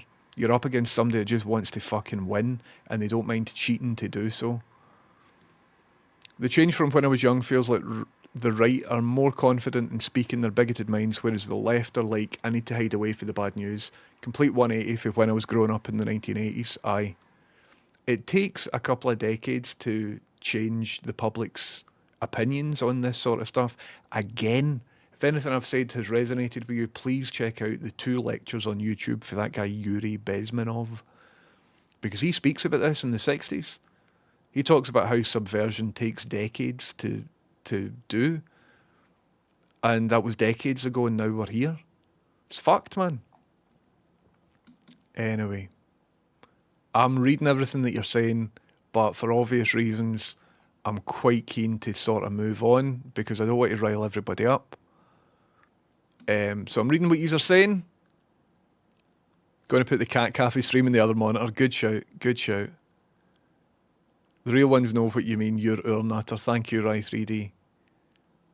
How dangerous is Facebook Marketplace? I've absolutely spaced out for the last 20 minutes just scrolling all the cool shit available. I saw a Gary Barlow cardboard cutout yesterday for £15, and I was fucking considering it, man. Look at me, I'm at the bottom of the chat. I'm at the bottom of the chat. Whoa. How are all the new cameras? I've installed one of them, a human alien. Do you want to go up the loft and I can show it off? I've still got the other 2 here. I really would like more. I want more of the 5 to 50mm ones because I wanted to set them up to do like a Magic Eye stereoscopic 3D thing, but they've all sold out and I don't think they'll come back because I think whoever priced them made a mistake, because anywhere else on the internet these cameras are at least £70 and I got them for £15. They're all sold out. So I've kept that Amazon link, and every now and again I'll check on it to see if they're back in stock, but I don't think they will be back in stock. But I would like 6 identical cameras, and these ones are really, really good quality. But I think I've missed it. I've only got 3, unfortunately. So I think I just need to use them for other things, but they're very good. AI Loop says, in 1944, Nazis sent bullets flying over the heads of my grandparents as they ran over Norway-Sweden border. Always call out fascism. I mean, I've met a Nazi. My first ever girlfriend, her grandpa was an actual Nazi. I've spoken about this briefly. And he was the nicest guy you'd ever meet. I'm sure he's dead now. He was very, very old. First ever girlfriend, right? Know how you're like a bit scared to meet the parents? The grandparent was an actual, literal, actual Nazi. As in he served. He was a member of the SS and all of that sort of stuff. But he didn't have any of the bad beliefs or opinions, at least when I spoke to him. I was shitting it, man. I was absolutely shitting it. I'm like, hello, sir, how you doing? And he didn't tell me a lot because obviously I think he's been through a lot of fucking mad stuff. But he said that his sister got killed. And he says, right, unless you join up with us, we're going to shoot you as well. I think his parents got killed as well. And then eventually defected. There's certain stuff he just didn't talk about. And what he was saying is like, he was trying to, I don't think he had any hate in him or whatever when I was speaking to him. I didn't ask too many questions, do you know what I mean? I was about 18, I was on my best behaviour because I was going out with his granddaughter. And I'm in his fucking house, do you know what I mean? But he seemed sound as fuck. He would sort of look off into the distance with remorse and stuff like that. He was the real deal, man. And what he did say was like Hitler and the whole push for it, there was like a fucking buzz in the air. It seemed like, what was it he said? Hitler was amazing. He had really good intentions until he went mad. And I'm like, right. So I don't know how he'd process all of this sort of stuff. But I think what he was saying was the charisma and the appeal of it. He could see how people got into this whole thing because it didn't start with, let's kill that lot of people. It started with him wanting to put money back in the hands of citizens and make stuff better and, you know, make Germany great, like all of this fucking shit. And then when he got the power, he used the power to do nutter stuff. Thank you, Michael. Welcome in. I like your profile picture. My mum knitted this. So everybody thinks that like World War II is ancient history and we think about it in black and white footage and stuff like that. And we're like, oh, that'll never happen again. I have fucking well, man. I met one of the folk that was directly involved in it and probably caused a lot of the badness in it.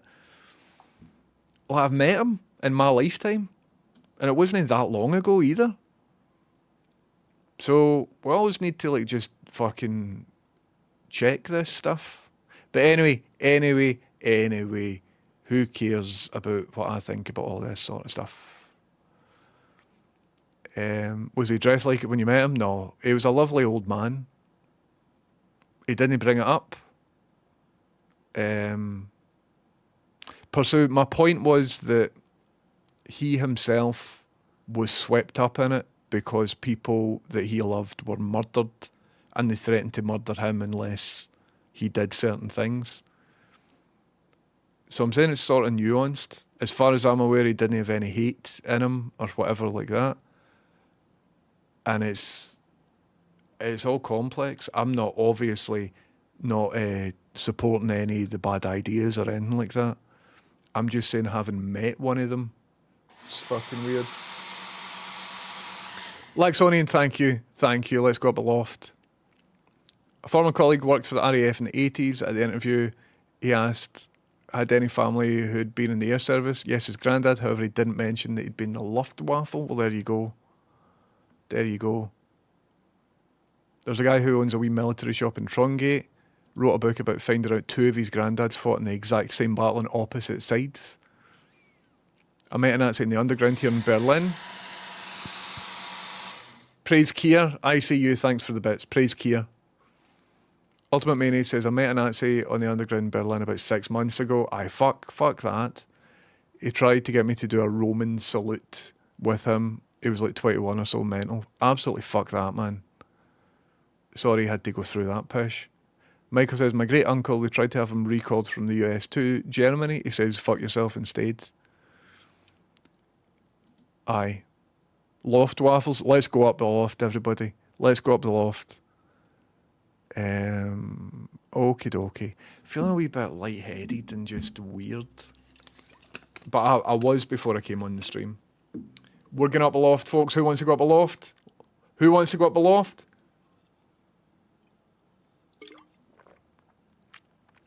Let's do it. Thanks for listening to all my mental pish. Precarious ladder for you then. It'll be fine.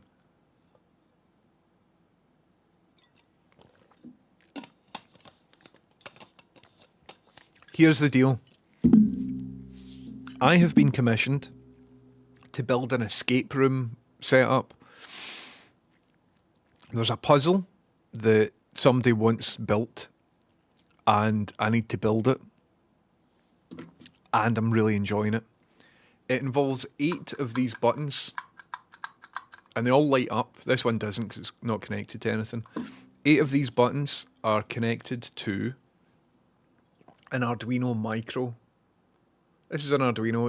It's in like a wee board that means it's easy for me to screw cables and stuff into. So I've written a computer program. It's not on this yet, but the computer program looks at what button is currently being pressed. And whenever a button is pressed, it will play a sound.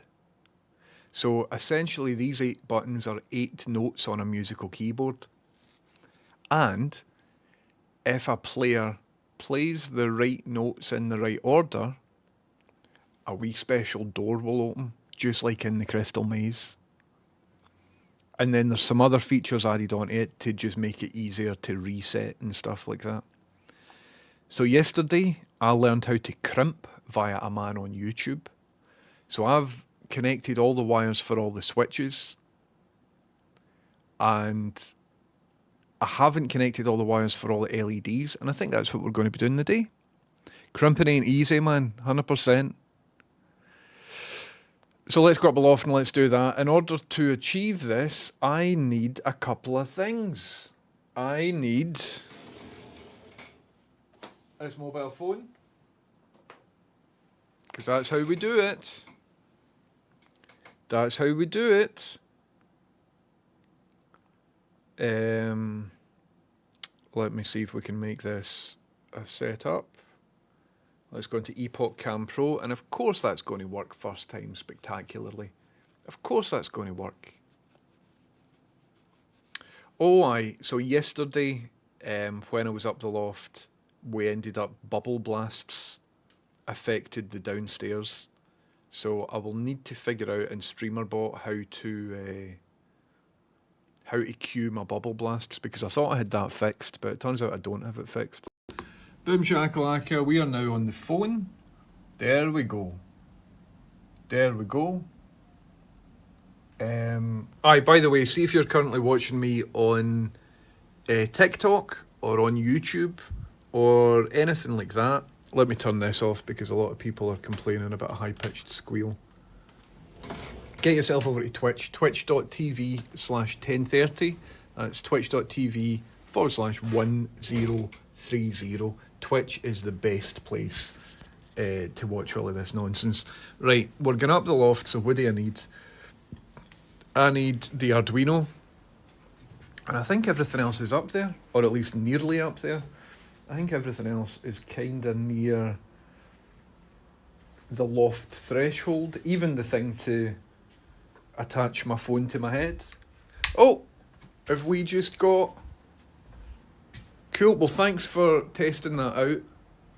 So we have just got Michael, thanks very much for subbing. Well listen, before I go up the loft, what I need to do is, see every time you sub, I mean you subbed at quite an inopportune moment there.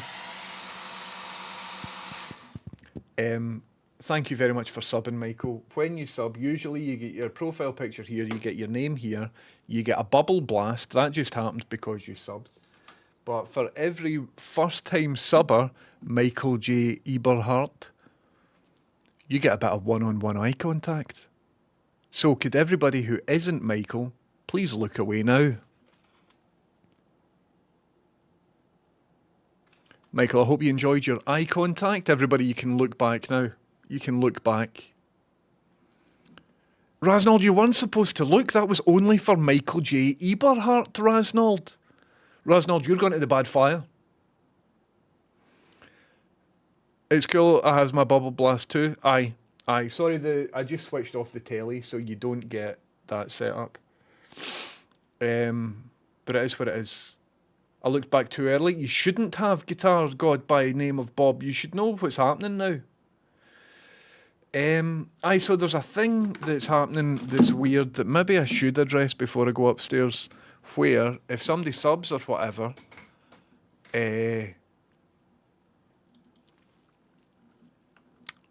like, it's still coming, it's still happening. I mean, what I'm saying is, if I'm on the phone and I'm upstairs and somebody subs to me, it'll cut back downstairs and there'll be a bubble blast downstairs. So let's see if we can get that fixed. Let's go into streamer bots. This will take 2 wee seconds, everybody. Because we can't have that. Because yesterday I was chatting away for ages and basically we bubble blasted an empty chair. So I need to organise my streamer bot in a better setup. How bubble blast lights off. Right, so that's what triggers it. Mega blast, all of that. So it isn't that. That's different shoutouts. Do you know, I can delete that because we don't use that HAL anymore.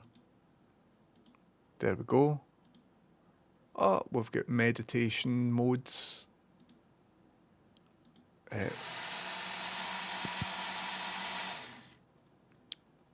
Thank you very much. EK Dons, how's it going? What did I have for my tea last night? Rachel really fancied a curry, so we got a curry. EK Dons, thank you very much for 19 months. But we didn't get a curry for the dear place that costs us £47. We tried a different curry shop and it really wasn't as good.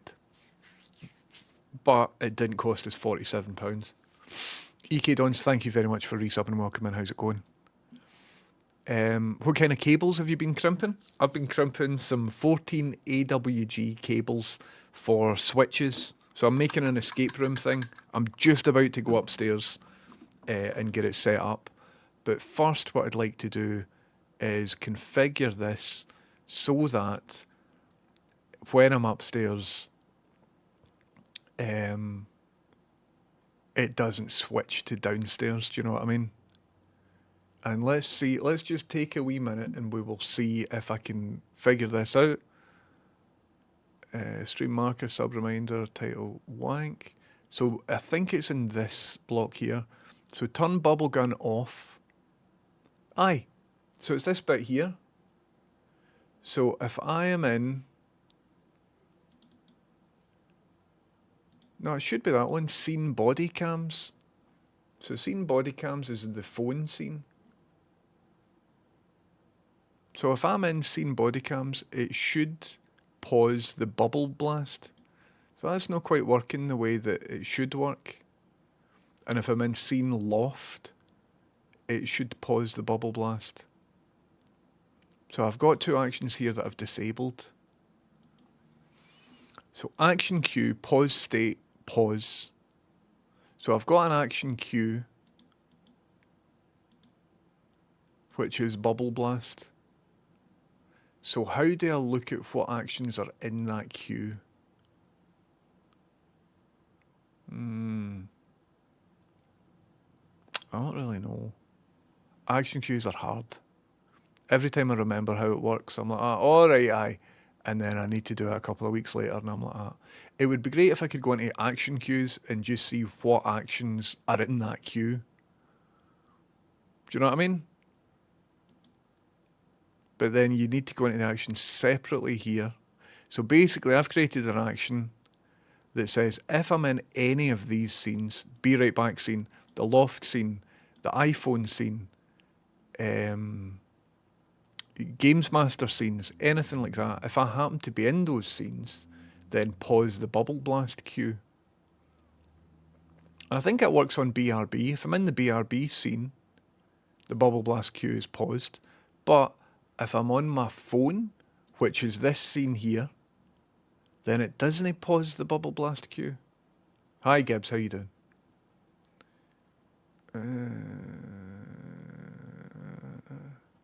I'll need to have a look at this off stream. And then to turn the bubble gun on, it's just back to this thing. Back to this scene. Unpause bubble blast queue. Aye. Do you know, I don't know. I don't know. But basically, if I am in my phone scene like this, it's definitely down as scene body cams. That's just the scene that I'm calling this. And so if I'm in scene body cams, then that should be here, turn bubble gun off, and that is activated whenever I'm in scene body cams. And when scene body cams happens, it pauses this action queue. And then when I go back to my just chatting scene, it resumes the action queue. But how do I see? Oh aye, that's how I see what queue I'm in. Look, so there's a queue here. So I need to put any bubble blast stuff in the bubble blast queue. But they already are. Hull bubble blast is in the bubble blast queue. How does that get invoked? When somebody subs or resubs or gift subs or all of that. So that is in the right bubble, in the right queue. So it's weird, isn't it? It's weird. Let's see. I mean, if somebody subs or raids or something when I'm in this here, is the loft scene set up properly?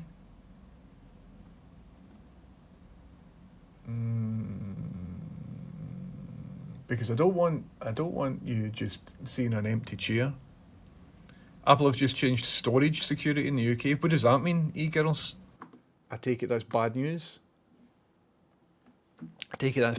Somebody, who was it, Trump, that wanted Apple to provide a backdoor in all of their stuff? I mean, I think all of this is set up properly. Hey, guess what, folks? I am just going to go a place. When I come back, we're definitely going up the loft, right? I just need to nip next door for a wee second. And when I'm doing that, have a listen to some custom music by my mate Paul. I'll see you in 2 wee seconds.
What's up? Hi folks, how we doing? I think we need some graphics, like a graphic transition from the Be Right Back screen to the Just Chatting screen, like a... And we can maybe work on that. Is it a bit loud? Source for music's quite loud. Thanks for letting me know. Thanks for letting me know. I'll turn it down and it will be now down forever. Sorry about that. Thank you for letting me know. So if I go back to this, is that a better volume? Make the transition like an elevator? Should do. Still quite loud? Could you hear a difference though if I go back to this?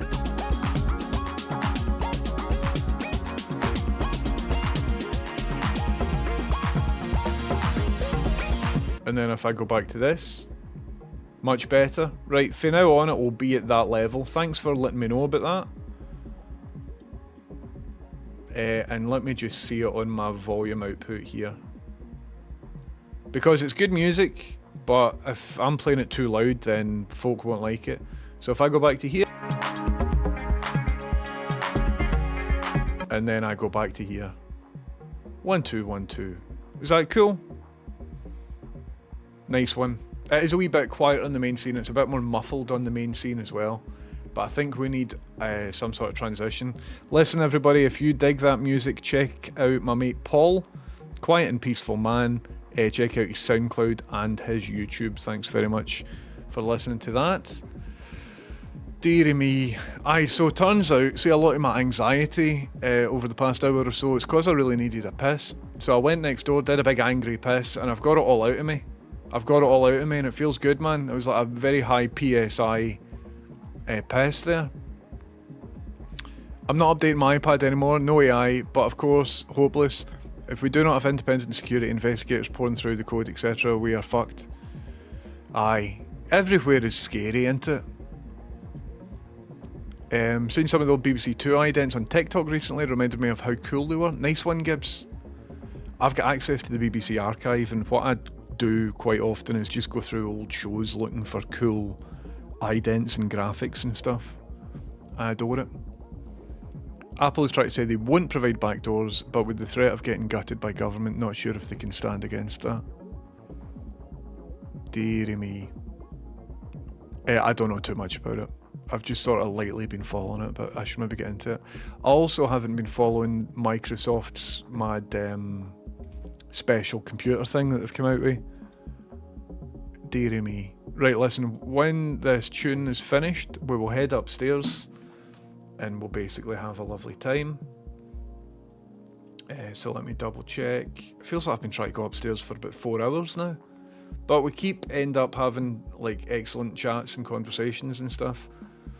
But this is us really, we're doing it now really. So we're going to wire in some switches. It's just going to be class, right? So I'll stream at 720 to just make sure that everything's good, and then I will clean my lenses.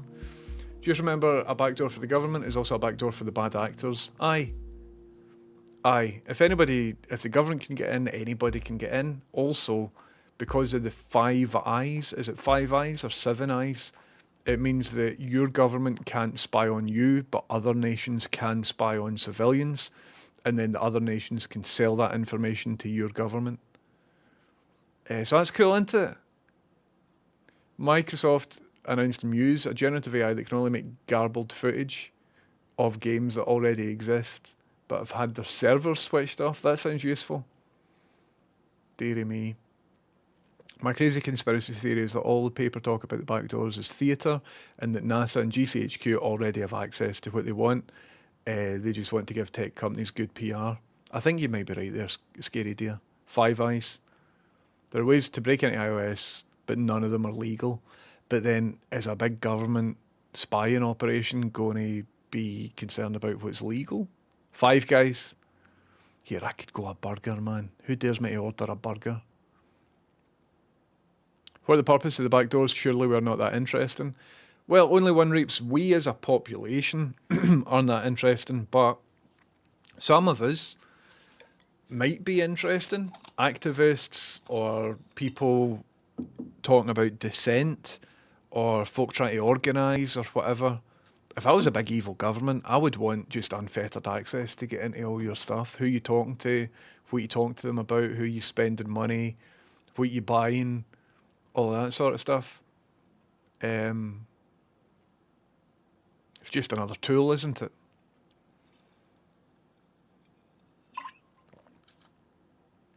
Right, let's head upstairs. Fucking loft time. I know, Writer's like, oh god, he's starting again. Jimbo, get up a loft. Jimbo, get up a loft. Jimbo, get up.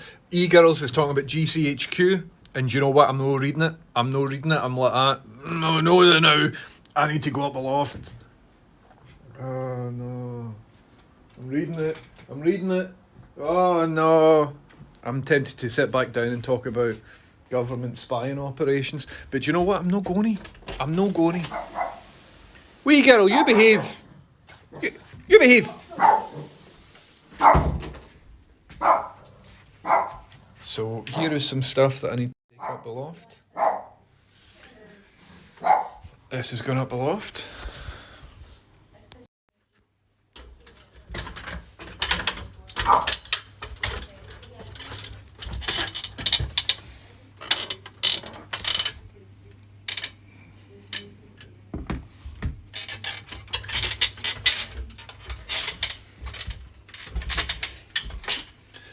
And then this is the big thing that I've built. This is the prototype. So I'll show you all the wires that I've installed. So let's put this here. Oh, it's cold up here, man. And then, what else do I need? All of this crap. Bought some stuff. Let me just put it in my pockets because I've only got one hand to move things with. Let's head up a loft. I think one more trip should do it. So let's put all this stuff here, and I'll show you all my stuff in just a wee second.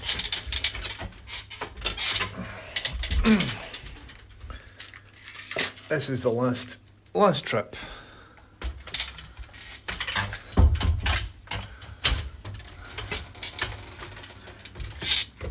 Okie dokie. Oh. We're now up the loft, everybody. How long did that take? So now that I'm up here, when I'm getting ready, we can put this computer on so that I can stream through the loft.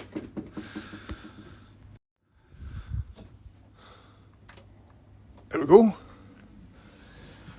And this is all the stuff that I've brought up. So this here's my prototype. Doesn't look like much, but it does everything that I need it to do. We'll set this over here. And then I need to log in to this machine. This is where the magic happens, folks.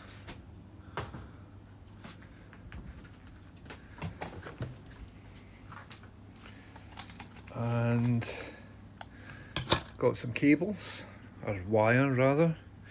Got my Arduino. Then we need to log into this computer, but you can't see the login password. There we go.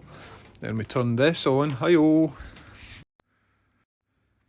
Then we can pull out here.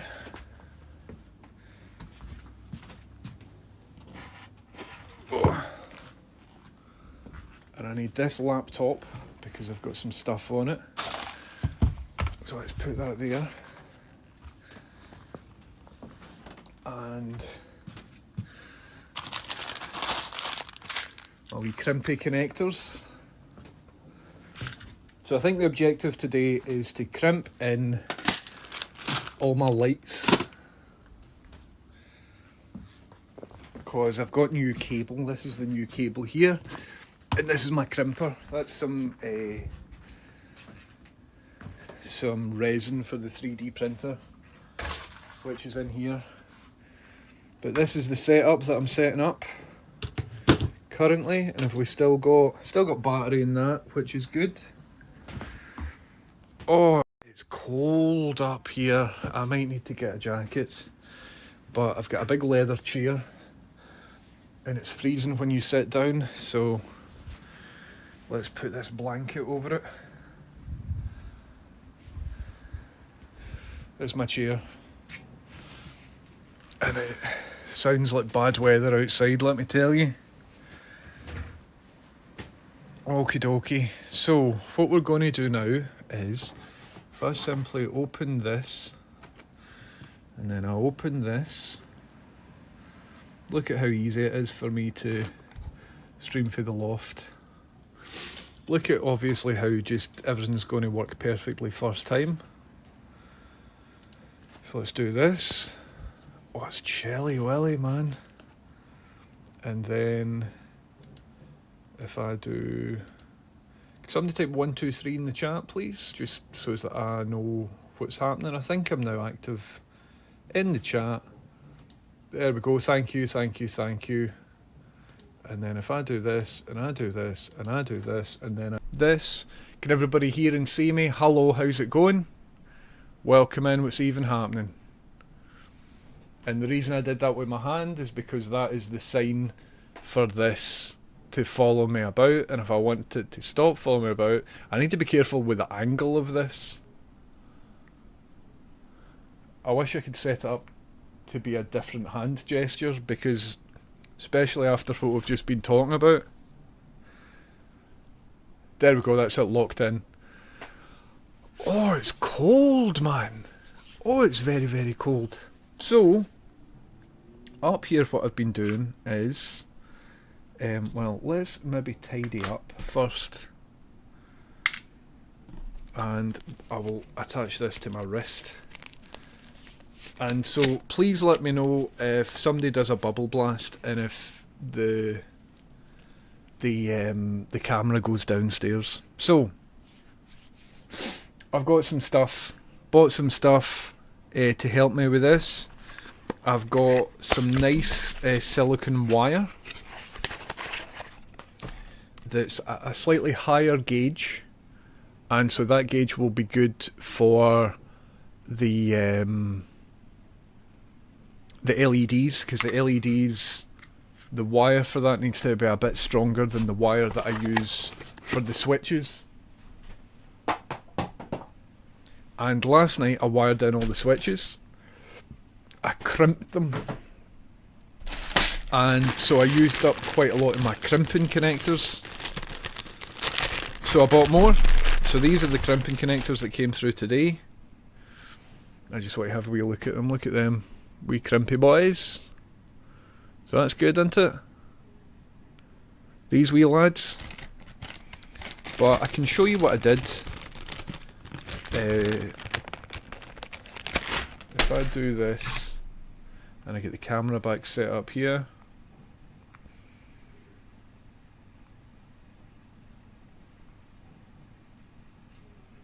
Like this, and then I do that, and then I do... Yo, how's it going? So, sorry, I'm now... The blanket that I'm using as a shield on my chair was getting pushed under the chair. So this here, right, this is the project that we're making. The end result should be each one of these makes a different sound, and if I press all of these in the correct order, then a door unlocks. By the way, there's a speaker in the back here, and the way the door will unlock is via this magnetic switch sort of thing, maglock, that's over here. So what's happening is I have crimped all of this stuff together last night. So I'm building a prototype just in cardboard, but look at that, lads. What? Yes, I'm really happy with that. So for each one there is a ground rail. So these are just the switches, these aren't the LEDs. So I've got a ground rail that's connecting all the switches together. And then each one of the red wires is currently all just loose. But those red wires will be eventually connected into the digital pins of this wee Arduino that we'll just set here, right? And so that's all the switches kinda set up, because I can plug them in a wee bit and they'll all be fine. However, if we look at these, what isn't set up properly is these two bits here and these two bits here are for LEDs. LEDs are light emitting diodes, and I wonder, could I just wire them in parallel, do you think? See now I've just got the ground like this. Could I just like put a ground in all of them like that? I think I can. I think that's the best way of doing it. And then put a 5 volt in all of them like that. And then just stick, a 12 volt, and then just put that into the power. I think that's the best way of doing the LEDs. That's what I was going to do. Now, like this sort of splicing thing that I've done with the black one, I think that's the best way of doing it. So I'm going to try and do that, and we'll see what happens. I'm still in just chatting. I can't fix that now. Roscoe says, make a secret hole where it unlocks if you shag it. I think that's a different game. Roscoe, we should start an escape room where you just shag things to get out. How's it going, everybody? If it's all lit up at the same time, it would work. I think so. Haven't watched for a wee while as attached for a reason. I think it's a cry for help, Mr. Shamfer. I'll be honest with you, I don't really know myself. Don't really know. Is this mic too loud or are we alright? A Roscoe escape room would be diabolical, 100%. Okie dokie. So what I'd like to do now is, so the wires that I've used for the switches are set up like this. I've done loads of escape rooms. I know with Ross Noble recently, and I think that was something that was really missing. I would like to play, there's an escape room game on Steam where it's basically an escape room emulator, and I want to get it because I want to know more about escape rooms, because I've not done any escape rooms and I'm now building escape room stuff. So there's an escape room game on Steam, and I think it's like 20 quid or something, but you can play it with pals. So Roscoe, see if you're up for it. I might stream late one night and I can kid on I'm Ross Noble, and we can do escape rooms together and you can show me the ropes. If you wire them like that, they will light up at the same time. Aye. That's what I want. So that's what I'm going to do. I was just like, I didn't want to daisy chain them and make them in series, because that isn't the way. So wire them in parallel is the way. So what AWG value is this? I've binned the box. But basically what we're doing is creating like a wee loop like this, right? In fact, I think I need to do this. It's not a Nazi salute. I'm just trying to tell my camera to come down here, and then if I do this, it'll stop here so you can see what I'm up to. I need a better way of controlling that. There are lots of them, but a lot of them are single player. I went through a period of being super into them. Nice one. I'm looking for ones that specifically try to replicate existing escape rooms, because I really want to know more about escape rooms. So what I'm trying to do is wire these up. So my strategy, right, is to sort of strip this. Look at how pro I am at doing this now. So see if I do this, bang, it'll strip a wee bit, and then if I go over and I strip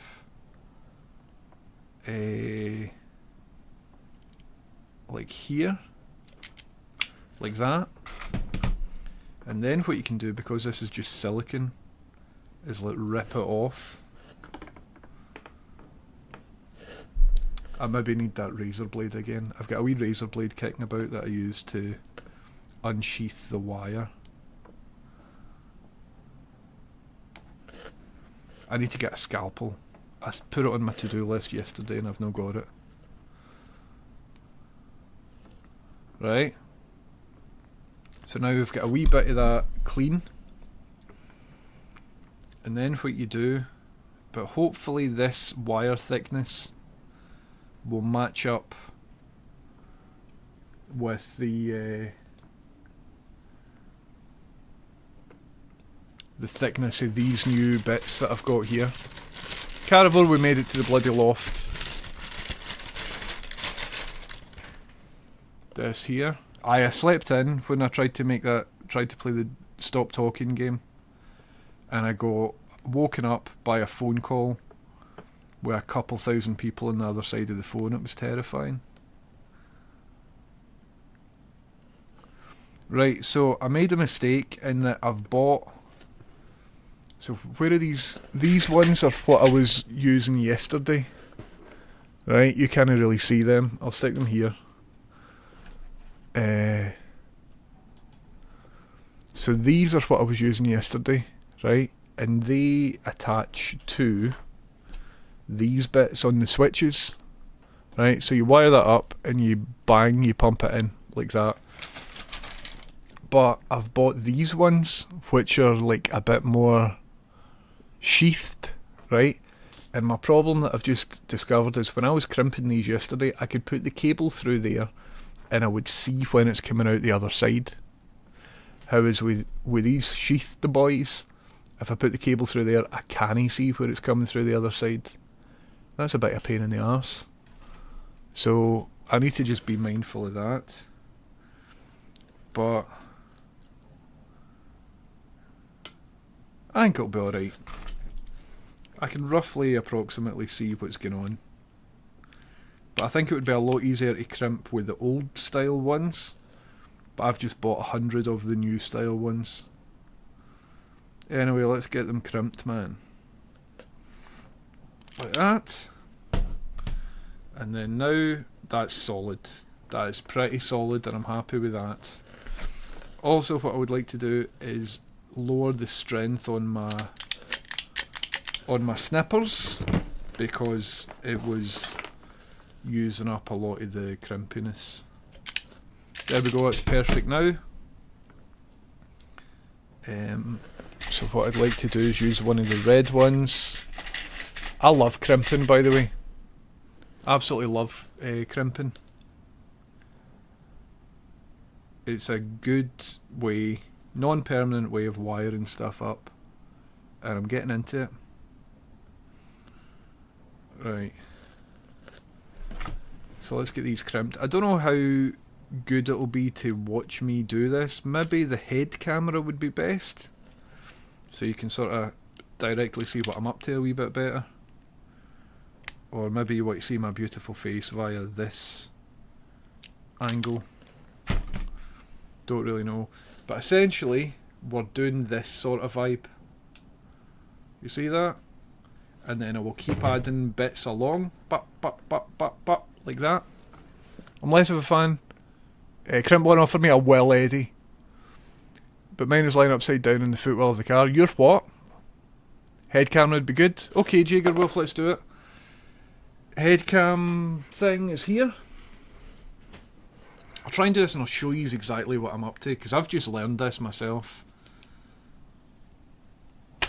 Oops, I shouldn't have done that. Imagine I smacked myself in the dome. Oh, it'd be embarrassing. Okay. Let's get this in my head. There we go.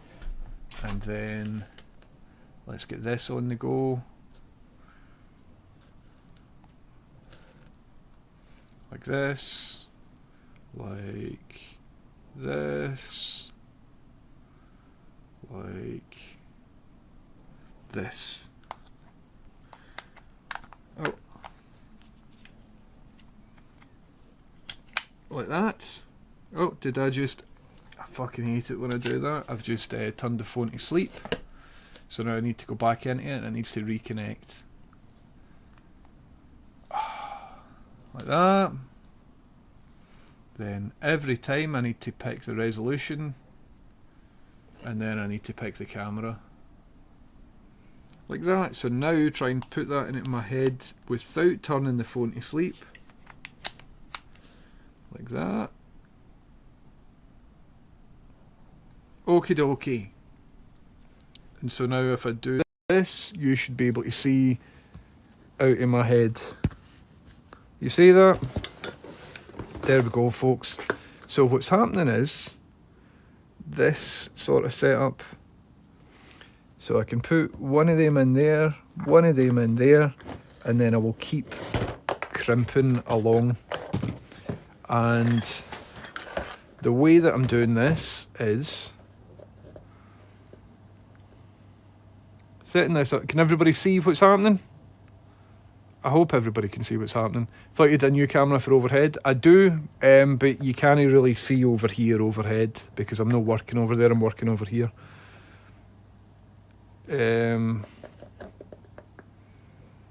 So we will get that on the go. And then check this out, right?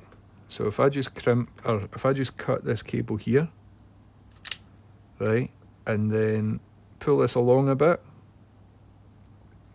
and then cut this maybe a bit here, right? Look what we've done there. So we haven't cut through that cable because the shielding is still there. Then what I'm going to do is get a blade and cut this along here.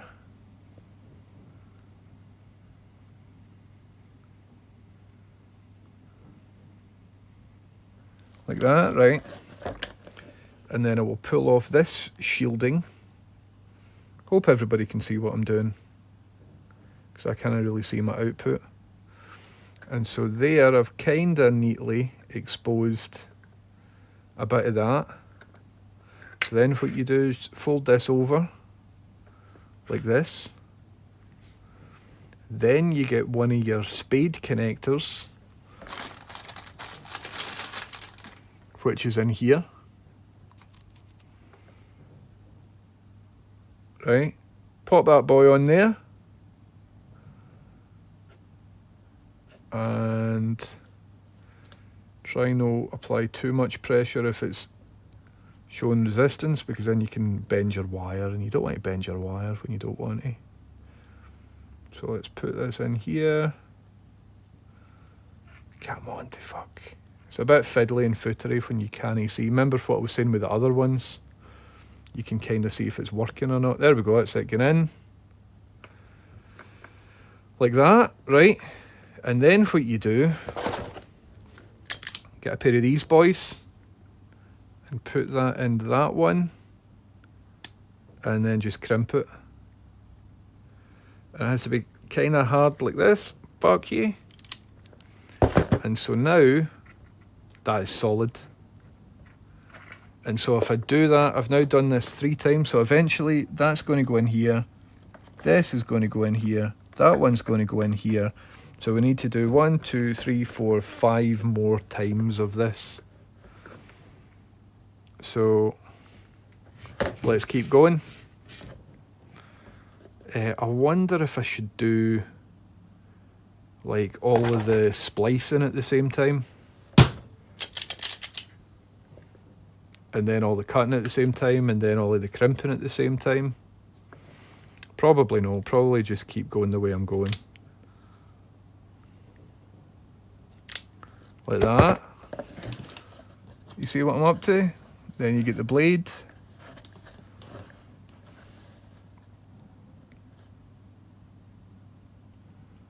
Cut that along there like so. And then open this out like that. Get rid of that cunt. Fold this over. We could kind of twist this together. So I think the strength of the cutting is a bit too much, because there are some of these cores that are kind of splayed. But look at that, I'm a professional crimper now. I love learning new stuff, man. So see from now on, if I need something crimped, or if I don't know, oh, should I solder this or whatever, like maybe not. Maybe I shouldn't solder it if it's going to be needing to be removed and stuff. And so now I've got the power to crimp. How good's learning skills, man, am I right? Fuck you, like that. There we go. So now I just need to do it like, what, 5 more times or whatever it was. So again, about that much. And let's loosen off this a wee bit. There we go. So it's roughly about there. So we'll cut that and then cut that. And then slice this. I hope you can see what I'm doing on my head cam. But I think it's a wee bit better to show you on the head cam than show you on the other cam. And I think I've done this one without accidentally cutting. Oh, aye, look at that. Gorgeous. Nah, a couple of the strands still sort of came undone. But for the most part, that's pretty good. MTV crimps, 100%. 100%.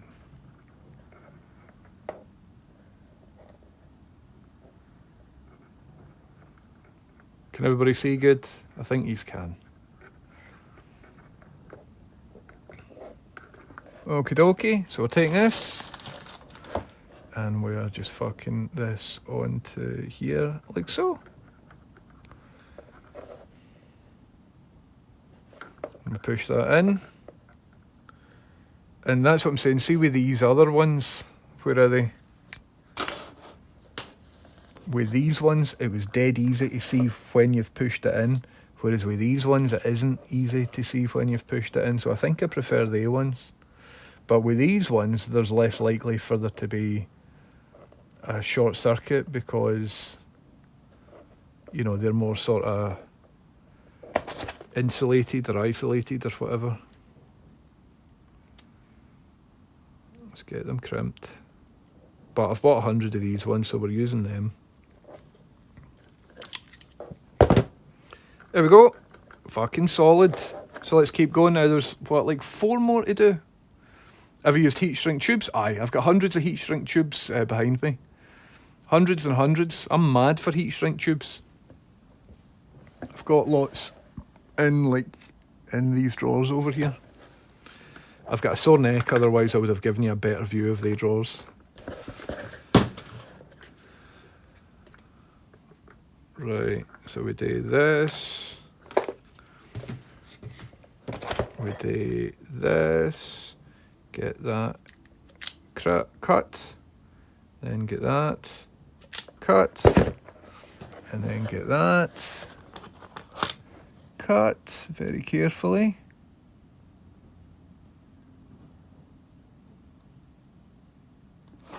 Like so. And get this removed. And this is Crimping with James Houston. It's quite funny, last night everybody in B. Dolan's chat was trying to guess what my middle name was. Balmer guessed Urethra, and it isn't. Baltazar came up, Laszlo, Paul. Somebody genuinely thought my middle name was Paul, and I'm like, nah.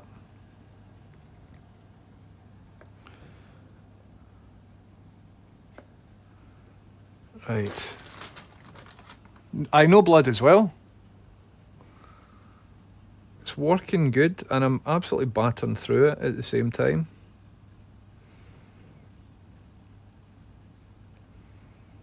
And we push that in there, and then I can kind of see if it's coming through here. Like that. And then we get the crimp on, and I crimp down on that.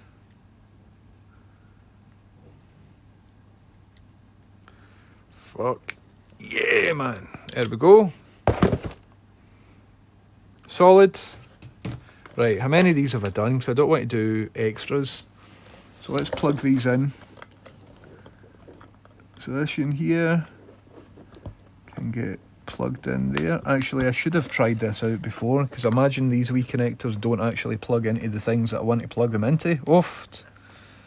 That would be a pain in the arse. Push that in there. It plugs in good. Plugs in good. And then we'll get this one here.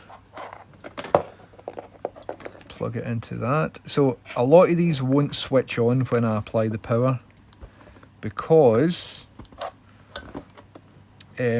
a lot of these LEDs aren't in the right orientation, so some of them will be in backwards. I would say on average half of them should be in backwards. So when we apply the power, I'll need to like just take some of them out and switch them in backwards. So I'm aware of that.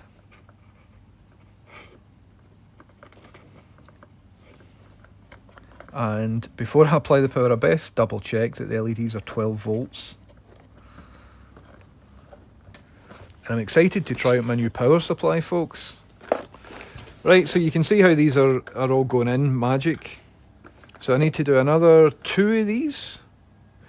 And then after I've done that, I need to do the same for the ground rail on all the LEDs. And then we can plug them in. Here we are battering through this. Hello Hammy, welcome in, how's it going? We're making an escape room thing for somebody. And I'm really enjoying it. So we're doing a bit of crimping. So we do this, and then we do this. So we've only got 2 more to do for the power rail. And then we will do, I think I just nicked my finger there, so we'll find out if there's blood. But I won't draw attention to it because we're streaming and blood is against the terms of service. So I'll need to pure no-sell it. We're fine. I think I would have seen blood by now. If there was any. You're not making your desk area while you stream harder to get in and out of? I am, aye. No, I just happen to be working on... Look, I'll show you. So I'm this sort of setup. So my desk area is filled with stuff, but this is on my knee. So we need to just do this for the time being. But then I'll show you the overhead cam. I've got a brand new overhead cam and it works great. But for the sake of this... Oh, we do have blood. Got a tiny wee bit of blood coming from somewhere. But I can't show you that. So I'll try and hide it. But I did just nick myself with a razor blade, but just a tiny wee nick that I've even forgotten where it is now. But that's a bit honking to look at, isn't it?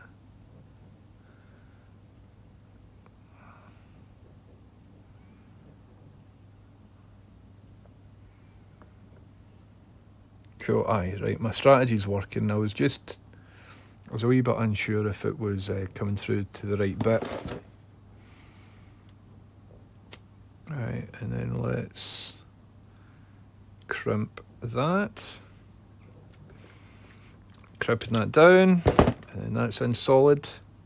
Magic, so we need 1 more of these, I believe. That one goes in there, that one goes in there. And then this one goes in here. Like so. And 2 things. See, just because I'm bleeding, let me put some gloves on so that you don't see that, because Twitch won't like me showing you my blood. So let's see if I can still do this in gloves.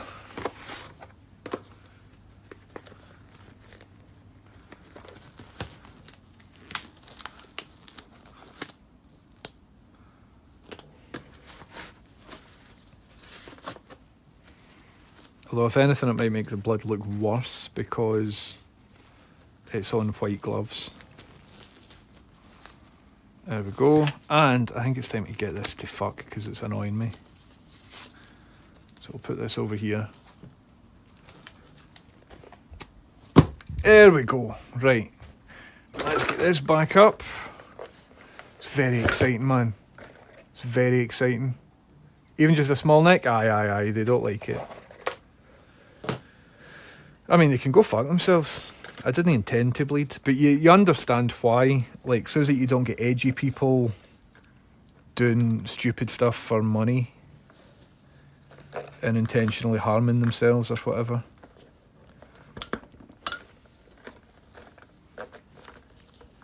Oh, sorry, I was here. So I've not quite done the full thing.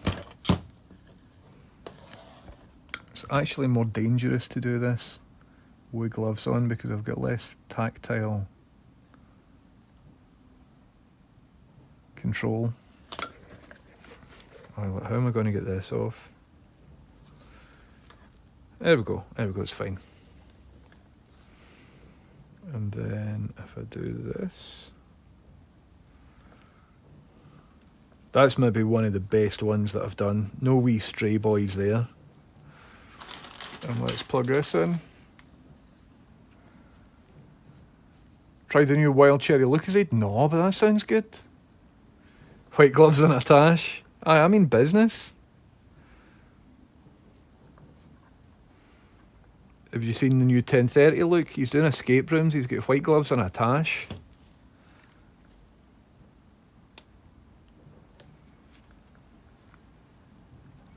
I can hear the rain hit my roof and it sounds cool, man. It's a nice relaxing vibe. Okie dokie. So, that's us all sorted. And then if I just trim this here with a bit of extra play, like that. That is a good bit of wire. I'm happy with it. Right, so let's plug this in here. And let's plug this in here. Like that. There we go. And once we've done the ground rails, that is more or less all the wiring done. So we need to just do the same again, but with black wire and on the other side. And then I will wire that into my new power supply. I bought a new power supply, folks. I'm quite excited to show you. Right, black wire is over here. And will I be able to get this off with these bloody gloves? Not really. Aye, maybe.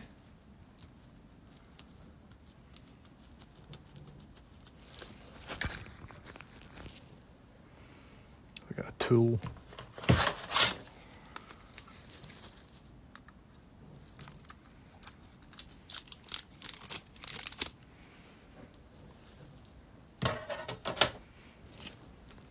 I hope you can see what I'm doing. Hope it isn't too shite to watch what I'm currently up to. We're still on the phone camera. I finally got a bench power supply. Finally got one, mate. Only wanted one for about 20 years. But it's the sort of thing, unless you've got a reason for one, they're dear. Or well, it was 50 quid. There's ones that are a lot more expensive, but 50 quid in this economy, man, it's a dear thing.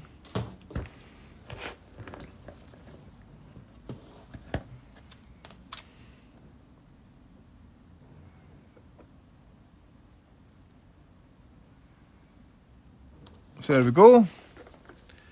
Cut through that.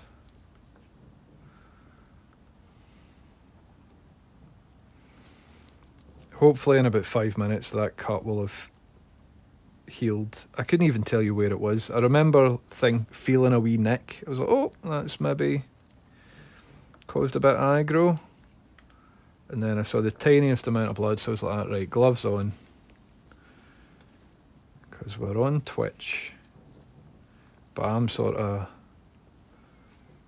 not doing this as cleanly as I otherwise would if I had better tactile control over it. So we'll twist that, and then we get one of these, and we stick that in here, push that up there. Aye, I'm in a groove here, man. I'm the fucking crimp master. Get that crimped.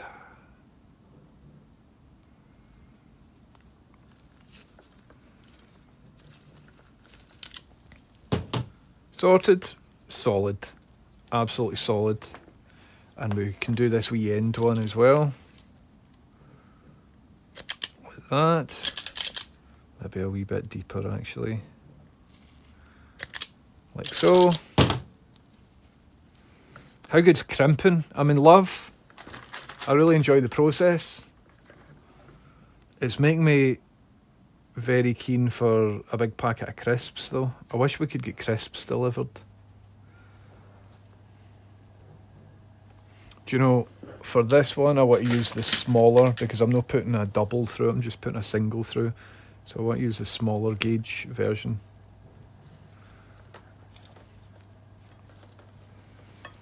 And the ones are red. Or the ones that I've got are red anyway. So we push that through here. Push that up to about there. And then get it crimped, lad.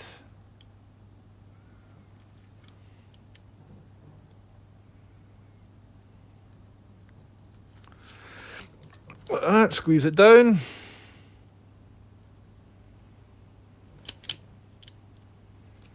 Perfect.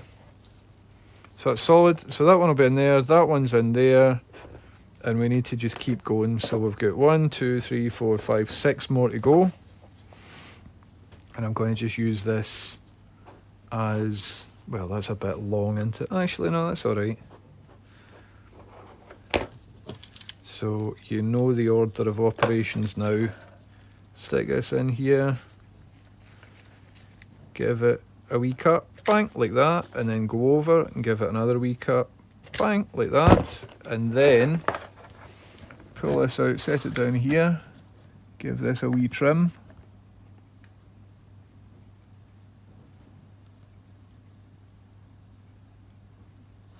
Like so. And then open this up.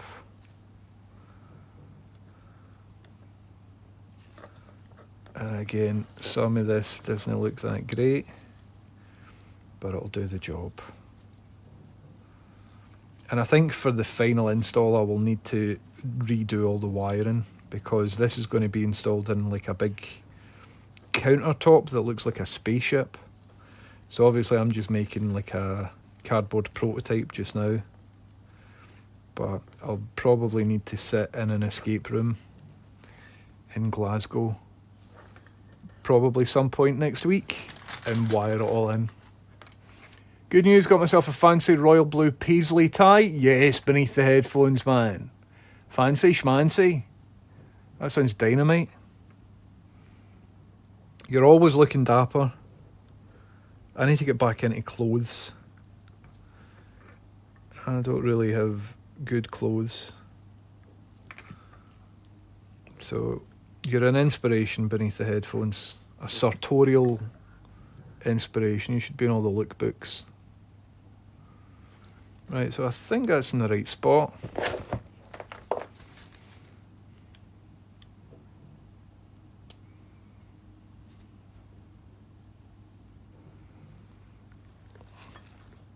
Crimp that. And then like that. Solid. Let's keep going.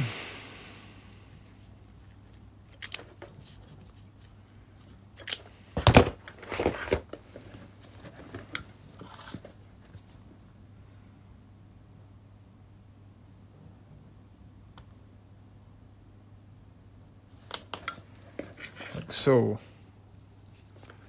And we open this up. I'm quite enjoying this. Try to go at a fair pace as well.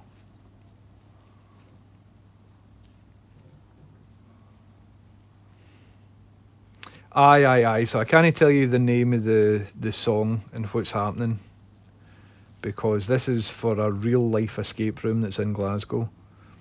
So if I give away the solution to the puzzle, you know what I mean? Might not be ideal. It's kind of like a spoiler. Because some of you might end up going to this.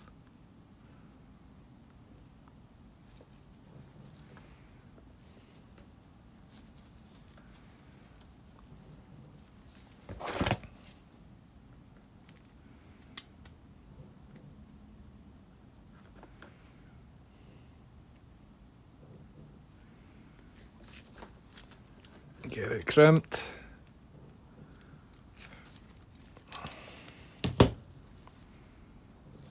Cool.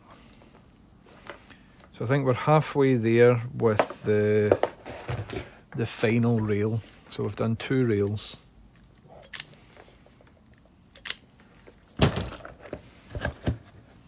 And I'm getting quick.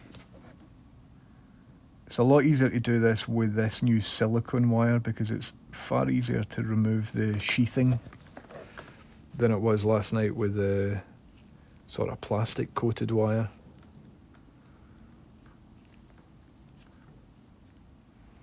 Although harder to do when you're wearing gloves.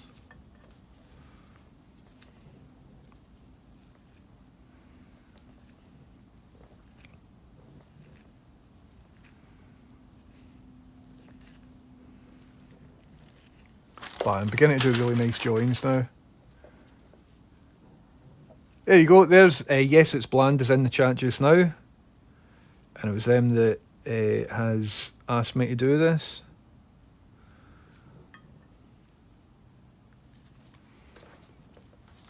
So I think for the final install I will need to sit and redo most of this wiring. But for the sake of the prototype, I just wanted to do it in a nice contained cardboard box. So I can show you how I'm building it, but I don't want to give away the answer to the puzzle, you know what I mean? So I've got 1, 2, 3, 4, this is 5, and then we will keep going.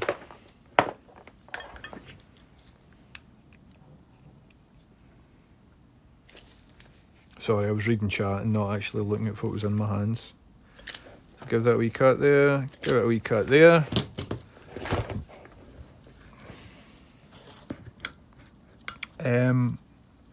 And what's cool is because I'm building this for somebody else, at every step I'm like trying to do a good job. So if I was just building this for me, it would all be hot glued in and all just sort of soldered on.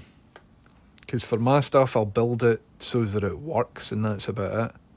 Whereas with this, after I've made it, other people might need to at some point, you know, replace switches or whatever. So I've enjoyed the challenge of building this at a level where people who aren't me, maybe in 5 years or something, might have to replace an SD card or replace a switch or something. So I'm thinking about all of that as I'm building it. And that's a level of detail that I don't usually have to go to when I'm building stuff. So that's fun. That's good. It's healthy for me. Like, see these? All of these can be disconnected. I would usually just solder them in, man, because I just want it to work. Whereas for this, I'm doing it proper.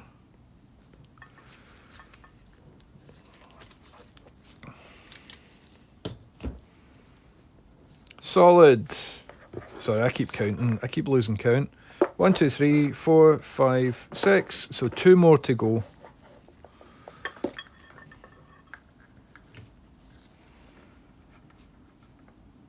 "100% chameleon eye. The next person that looks at it will be a stranger, and that stranger might be me in 3 months' time." I will quite often, for my personal projects, like work on something for a bit and then stick it in a drawer and then pick it up like a year later. And every time you pick something up, it usually takes about a day to remember what the fuck was I thinking when I put this together. So it's important to get into a habit of like name all your layers if you're working in Adobe After Effects. Take notes, color code things, like here, everything, well, I mean, it makes sense to colour code your ground and your live wires. I've got a different gauge of wire for the LEDs versus the switches. All of that sort of stuff. It just makes sense. It's a decent thing to do. What I need to decide on is how to power this. So I will usually power stuff from like an LED power bank. but those LED power banks, the mains wire's exposed. And so the last thing I would want to do is for somebody to stick their hand down the back of a maintenance hatch and get a wee electric shock. So if I'm using an LED power bank, I will need to 3D print a wee shield to protect the exposed mains wires, or I'll need to use like one of the laptop charging ones that don't have any exposed wires, but I'll cross that bridge later on. 1, 2, 3, 4, 5, 6, 7. Right, we just do one more. How many volts is it? 12 volts, but for the 12 volts, but it's plugged into the mains. So the mains power's 240 volts, and that's the exposed things that I'm talking about. You're talking a lot of shite. Away you go and boil your head. That wasn't very nice. Well, what you said to me wasn't very nice. Hey, Rachel. I'm thinking about being a wee hungry guy and ordering some food. What would you think about that? I'm okay, thank you for that. I was going to make tuna pasta. Oh, I'd love tuna pasta. Could you make me some and I'll be your pal forever and ever? Maybe. Well, I will. Thank you. Or maybe not tuna pasta, maybe just pasta with pesto, because I think the tuna... I don't know if you have tuna. I think we do have tuna. You've promised me tuna pasta. I'll see if we've got tuna. You promised me tuna pasta! If we don't have tuna, do you want the pesto? Aye. Okay.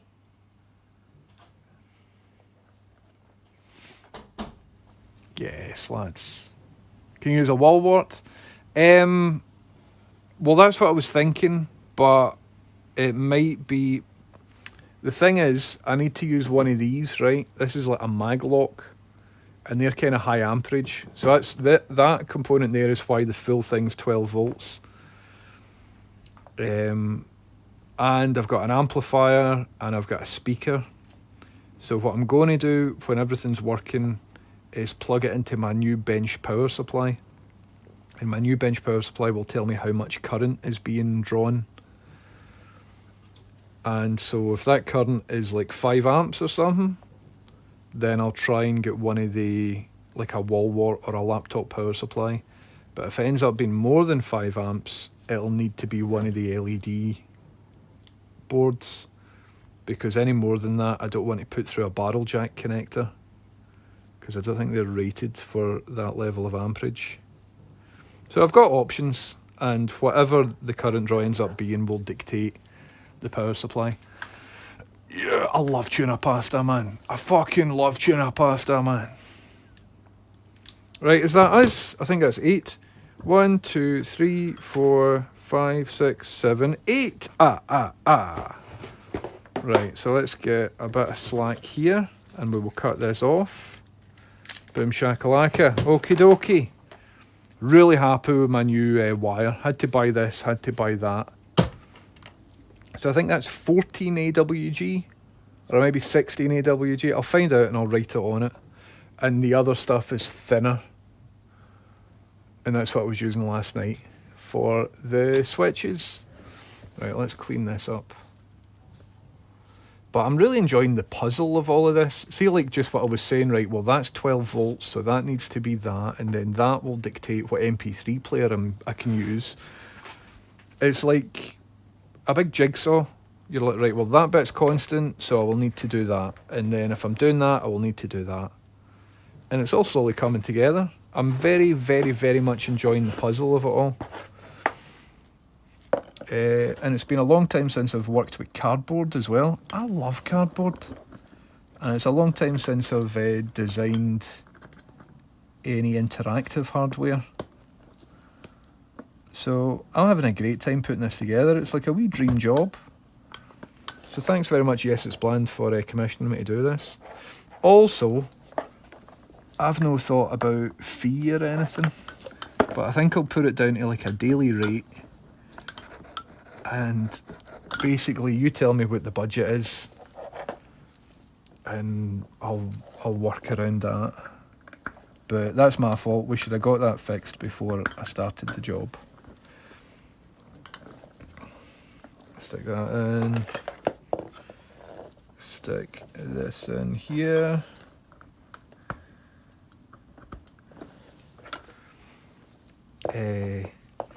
But the more I look into escape rooms in general, the more I would love to design my own room. I was looking at the idea of like fake security cameras, so that players need to look on a database of security cameras of the environment that they're in and then discern stuff, and it's given me a sort of magician idea for an escape room that isn't fully formed yet, but I think I would quite like to put a game together at some point in my life. A wee bucket list sort of thing. Like playing Myst, 100%. It would be great fun doing your own. A wee bit stressful as well, I'd imagine. Apparently, oops, that fucking bent. Apparently the thing with escape rooms is that no matter how well you prepare it, you're going to have people coming in just breaking it, like just trying to break stuff. And a lot of the escape room is just repairing things that you would assume that people wouldn't be daft enough to try and break it, but apparently it happens quite a bit.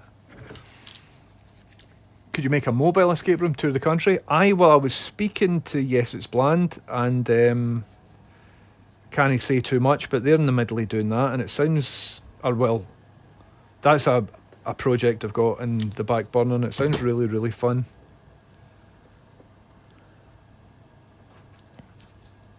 And it's got a good idea. It's all about the idea, isn't it? There's always signs saying power boxes and mad stuff aren't part of the game. I don't unscrew anything, is the big bit. Okie dokie. So I think now what we can bloody well do is take this here and this here. It would have been better if they were the same size. And plug them into my 12 volt power supply. And see, so some of the lights will come on, some of the other lights won't come on. But this is the first time the full thing's seen power, which is quite exciting. So this here and this here should be the power for the lights. And some of them are in backwards, so you need to just be aware of that. And I will remove all the wires for... I was wondering why that was coming out. Aye, that's fine, that's exactly the way it's supposed to be. They're all the wires for the Arduinos to make the switch work. But these are the wires for the LEDs. Don't the Tories still hunt us for sport in the countryside? As far as I'm aware, Satlas. Good to see you in, Satlas. How's it going? How's it even going? Right, so with these two wires out of here, let's tie these together so that I know that they're for the same thing. Right. And then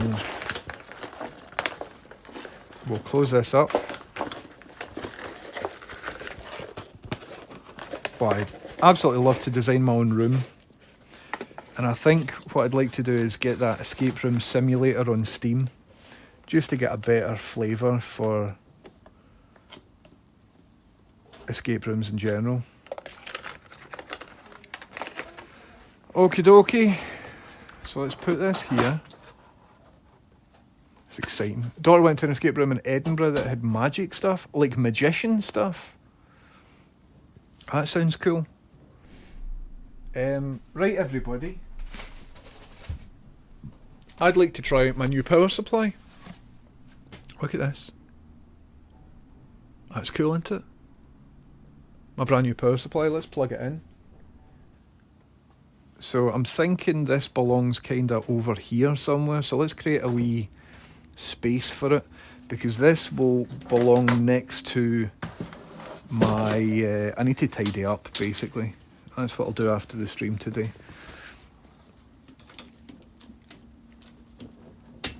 So remove this. This is my granny's Dremel that she left me. So cheers, Granny. Got a Dremel and a Doug.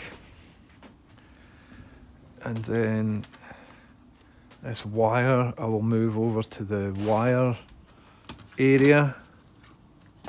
It's the wire area. And then this stuff I'll keep up here. Aye, Dizzy's on my jumper. My mum knitted this jumper, it's class, isn't it? And then my diodes, stick them up there.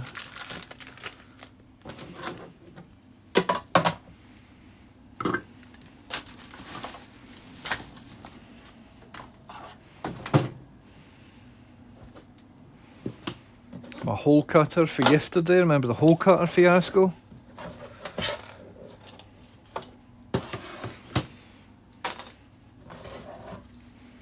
Right, so let's test out this this thing. Now, I seem to have maybe misplaced the cables for it. No, they're right there. So I've never used a bench power supply before. Not entirely sure how to. So it's 230 volts. It's here. Always check this thing whenever you buy a product. So that's set up for the UK. And let's plug it in. And nothing went pop, so that's good. It's exciting, isn't it? Start with low numbers, aye, that's what I'm thinking. You're a diode.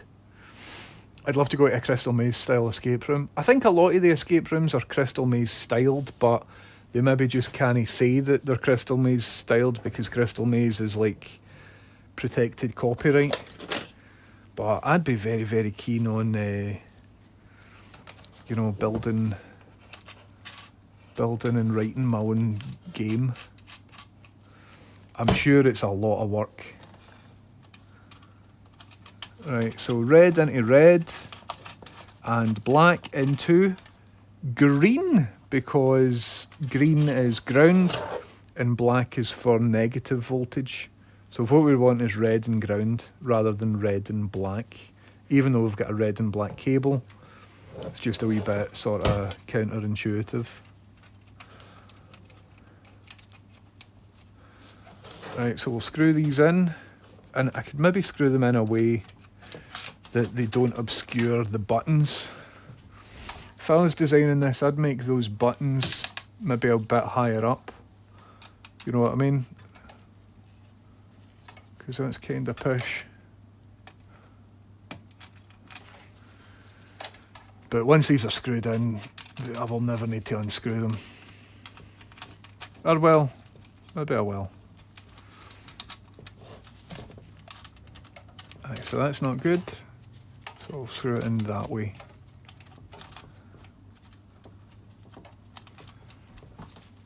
Like so. And the red one.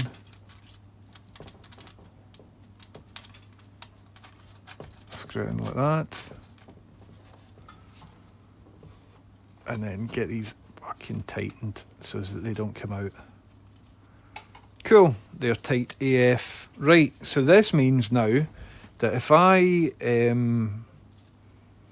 apply power to anything via here, I can control the voltage and the amperage. Right, so let's switch it on and see if I can figure out how to work this. Power on. Oh aye, nice wee beep.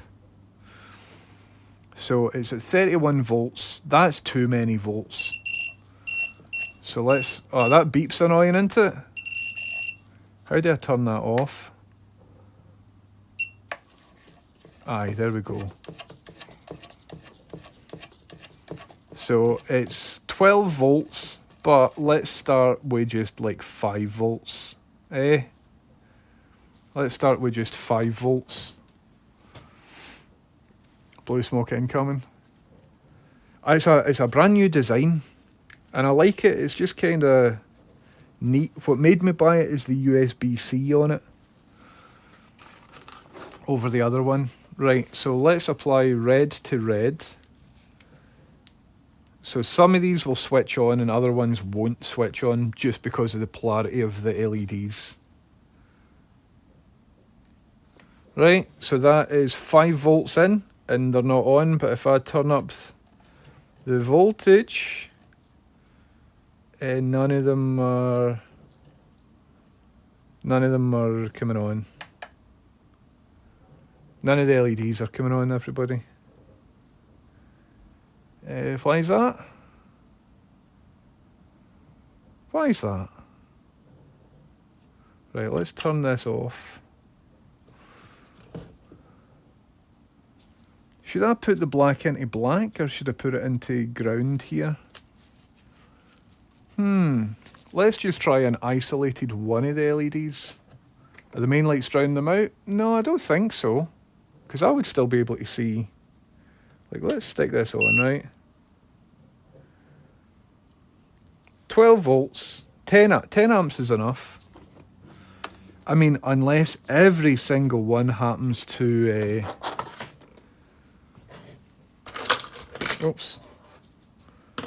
happens to be in the wrong polarity, but I doubt that. What are the odds of that happening? Have I got another one about? Crowd are saying black to black. 10 amps is a lot, but it won't use the 10 amps.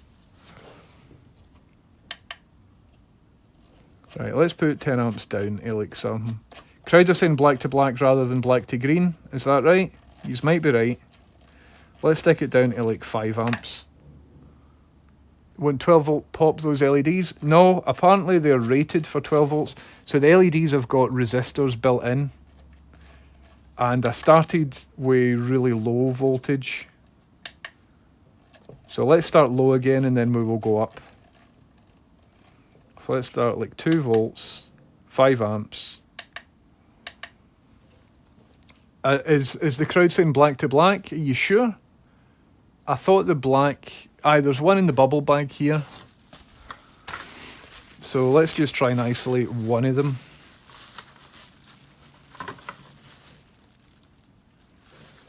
So what we will do is put that on there.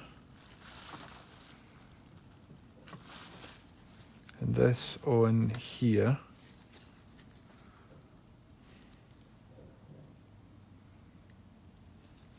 So we're getting no life. Why is it saying 0 amps? So it's 2 volts. But let's stick that up. So nothing's coming out of that. So is it black to black and not black to green?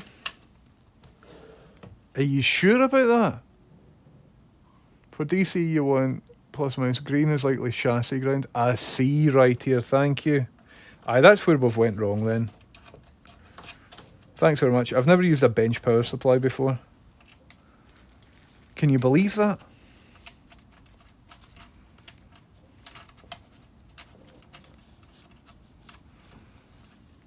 So we've got a connection in plus and minus.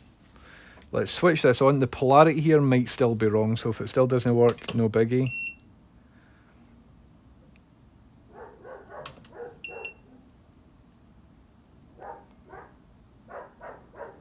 So it's 11 volts at 5 amps. Watts just says off. Let's change the polarity and see if we can figure this out. So I'll now put red on this side. Black on this side. It's hard to do in gloves.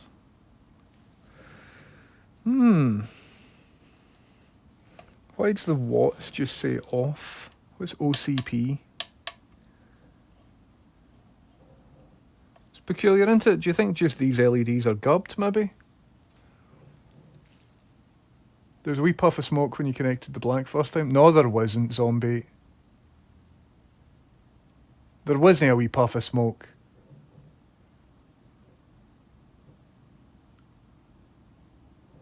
Did anybody else see the wee puff of smoke? There was, I clipped it. Where did the smoke come out of? Seriously? Nah. Out of this LED? Out of the LED or out of this?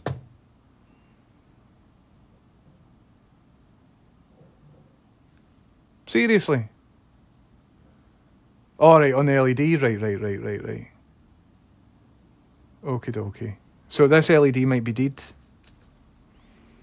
And that's fine. That's fine. Let's put this here so that I remember that that's dead. And what I can do is, let's turn this off just now.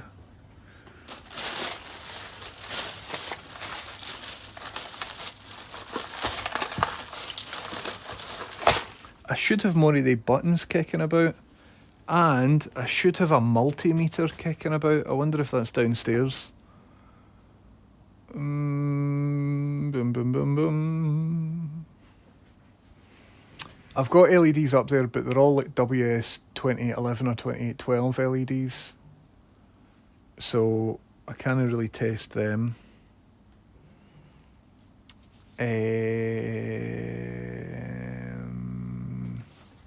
There'll be LEDs in here. Although they won't be in line with a resistor.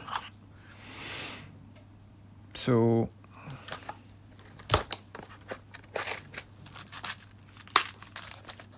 I wonder if I should try them out. But I didn't see a wee puff of smoke, and if it happened right in front of me, we could happily pop LEDs all day, 100%. Well, I don't have my soldering gear rigged up, so maybe I shouldn't do this here.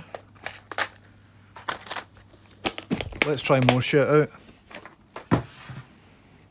Right, 2 wee seconds. If I go downstairs, I've got more of these buttons about. I've got another big bag of these buttons.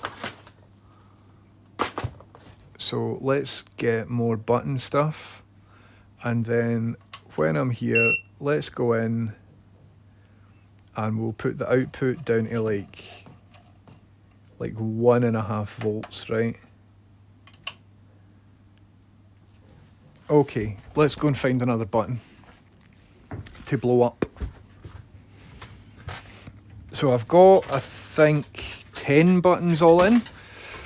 Well, now I've got 9. And I think I just need 8. Hi, dog. I know, that's right. I'm going up and down the stairs. That's right. You don't like me doing that. Uh-huh. Uh-huh. So I wonder if I've been lied to, and I wonder if these buttons are not 12 volts after all. Right, this is it here. But the light isn't in this. So I'll need to move my solder stuff back upstairs.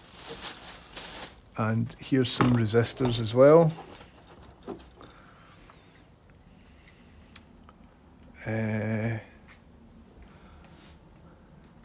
Not up there.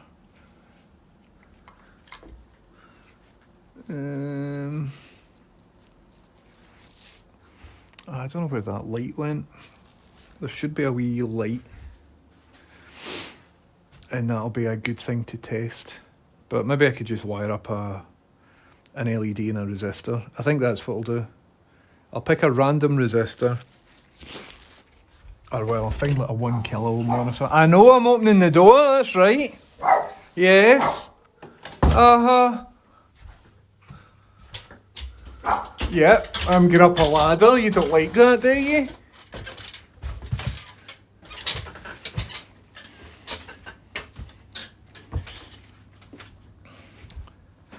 I'm not going to lie, it's a bit of a pain in the tits, isn't it? Right, let's see if I can find... So I've got these resistors, but they're only 100 ohms. Let's use like a 10 kilo ohm resistor. Ah, look at that. Fucking bleeding. Shit, you shouldn't see that. Let's put another pair of gloves back on. Because that's stinking.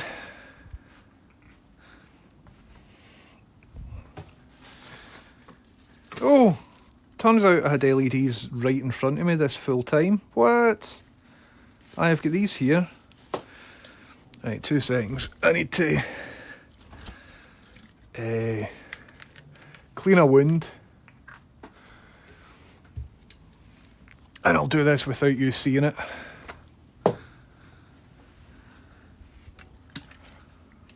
I've got some alcohol and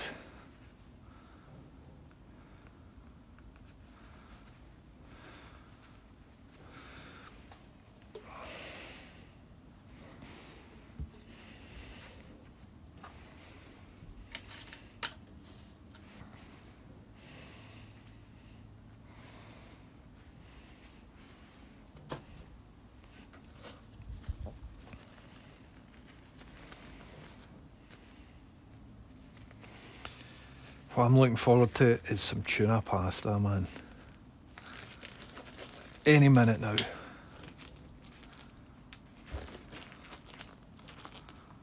And if not, I'll go down and I'll make some. Stick some super glue in the cut.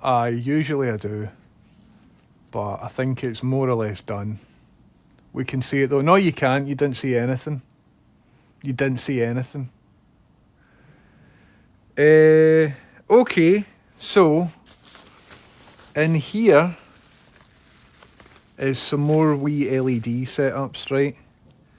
So the longer, no, the big bit. So I can't go with what wires the longest is to get the polarity, because in line with this wire is a resistor. So to get the polarity, I need to see where the biggest bit is. The biggest bit's the negative into it. So I will plug the negative into here. Like that. Which means by process of elimination, the positive is in here. Right. And then we'll just turn this on. So it's down to like 1 volt or something. And there is a resistor already wired in. And I've been told these will accept a 12 volt power supply.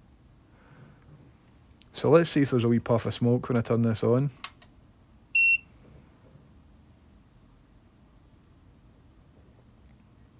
So that's at 1.5 volts. Right. So let's just keep turning this up. And hopefully we shall see it switch on.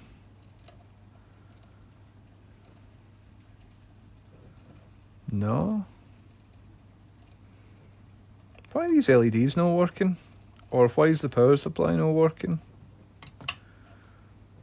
Right, so I've turned it off. These buttons were fairly cheap, mind you. But it should still work. Let's change the polarity, turn it on.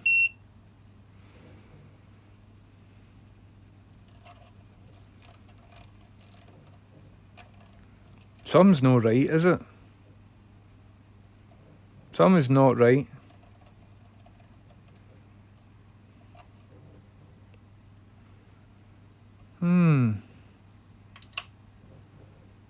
It says, like, see the wattage that's coming out? It just says, like, off watts. I don't really know what that means. So I've got overcurrent protection, but that's not really going to save the day. Here I can change the amperage. 5 amps, like a lot. I don't need 5 amps for an LED. And here I can change the voltage. And if anything, you know, that should have, like, got at least a wee bit bright. You know what I mean? Something's no right here. A few people suggesting you press and hold the top button. The top button is out. Okay. Press and holding it doesn't really do anything. So I can press this in. Right, the main dial, but all of that does is stop the beeping. Right, so I'll press that in and stop the beeping. So now I can do that. Out changes. So I'm adjusting volts, and then if I press it again. Alright. So you adjust the volts, then you press this to adjust. No, I don't quite know. Right, let's try that again then, and I'll fuck about with the top bit. Might not get the polarity right. So this is the first time I've used this particular power supply. Right, so say 6 volts. So if I press and hold this,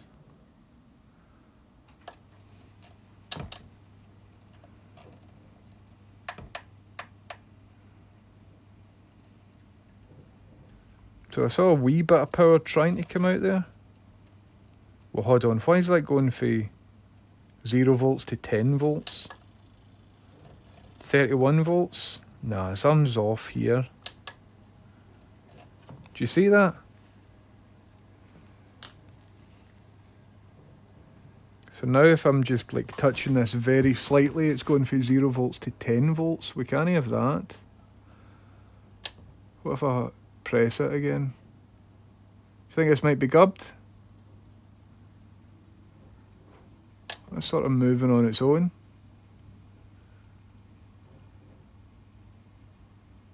What the hell's happening here? So pressing it and holding it appears to adjust the increment of the switch of the thing. We click the dial change for single units to 10. Aye. When it's on the display, we'll read the actual voltage and current it will meter rather than showing the limits. Definitely read the fucking manual. Aye. I mean, it is about somewhere.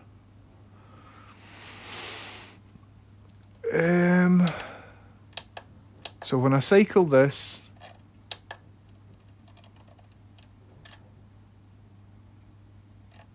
let's try plugging it in again. So the big bit should be on the negative. I might have burnt this LED though. Not entirely sure where the manual is, but I reckon we can work it out. Hey, look at that, we worked it out. Look at that. So that's 5 volts, but it's showing us 0 amps. Alright. 12 volts. There we go. So it's 0.10 amps. Look at that, everybody. Way. We have light. So what happens when I press out? It dims. And then if I press out again, it goes on. So I need to know what each of those modes are. So is that just to switch it on? So basically I could adjust it to be like 5 volts, 6 volts, right? And then turn it on. That's cool. And then I could turn it off. And then I could say, right, okay, make it 12 volts. And then turn it on. Right, I get it. So let's turn it off. And then let's try this. Out turns on the output. Thank you. It was a toggle. Thanks everybody for helping in chat. I'm sure that might be quite frustrating to be shouting stuff at me and I wasn't reading it. But I figured out how to use a bench power supply. Look at that. So now, if I press out, some of these should light up. Hey, some of them have lit up. That's cool, isn't it? And we're at 0.37 amps. So I need to change the polarity of 2, 3, 4, 6, 7. No, there should be 8. 1, 2, 3, 4, 5. 3, 4, 5, 7, 8. Right, so one will do that. So they should now dim. They're not very bright, are they? Right, so let's change the polarity for 3, 4, 5, 7, 8. And that should be all of our lights working. Pepper, grow up, pal. Juice some stuff.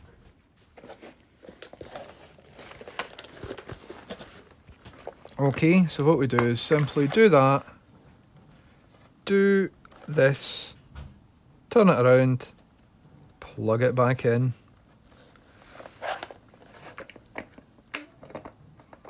And then stick that back in. So that's it done for number 3. If that'll go back in, thanks.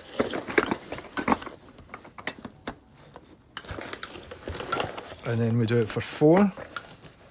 Oh, there isn't a light in that. So we could put that one in. But who even knows? Well, we could figure it out.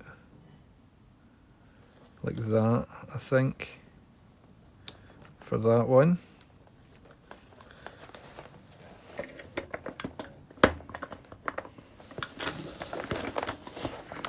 Sorted. And then there might not be... Nope, there's no light in that one. So I can get it out of here.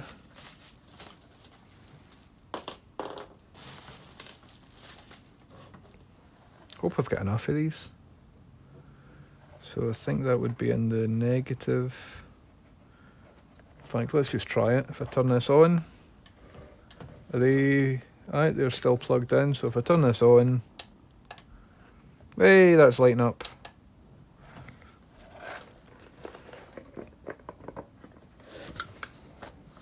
And then these two. So if I just do that and try turn it on, hey!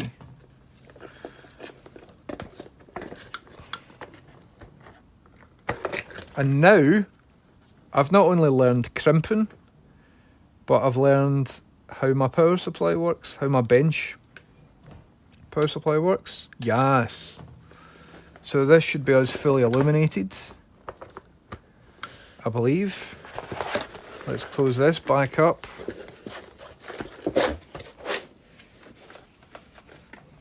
Turn it on. Boom shakalaka. We have light.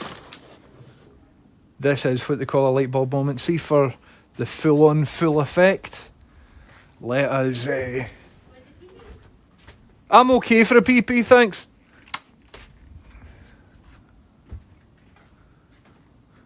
Oh, yes, man. Yes, look at that.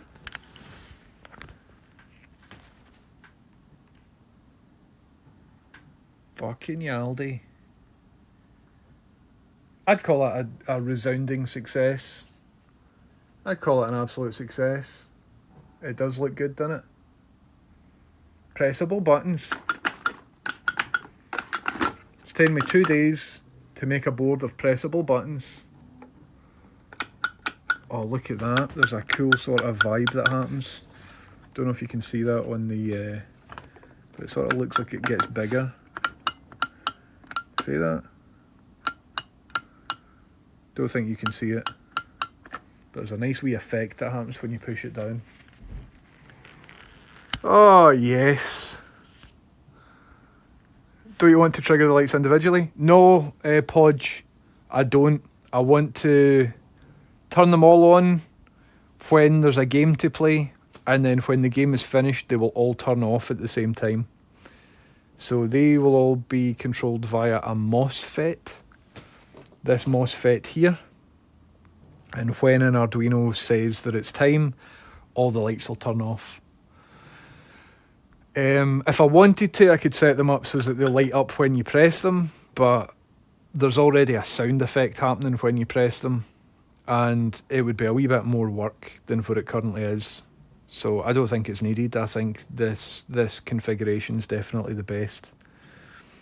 And because of my snazzy new power supply, I know that it's 0.103 of an amp just to light the lights. And that's almost 1030. So that's cool, isn't it? Oh, I'm delighted here. I'm absolutely delighted at this, boys. So, what I think I'll do now is wire up the Arduino. But I haven't flashed the Arduino. And I still don't know what sound sensor, or sorry, what sound module I'm using.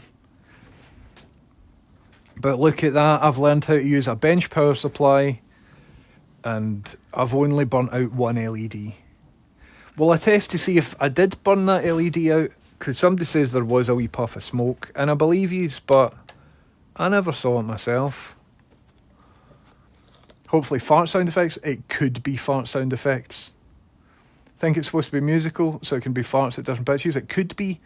I've already created the music for it. or well, the notes, and I can let you hear it on my, let's just see if this is fucked, this one, but I created all the sound effects in Ableton. Aye, so there wasn't a wee puff of smoke. So this is still alive, this LED that I thought I'd ruined earlier. So that's good. I'm very happy with that. I saw smoke as well, but it was maybe a light bouncing off the metal. Could be. Somebody clipped it, so I will check the clip later on. I believe you. I don't think anybody's trying shenanigans or anything like that. But it might just be the nature of, you know, reflective surfaces or you know, whatever else. Yes, I've got a fucking bench power supply. I've got a bench power supply and I couldn't be happier.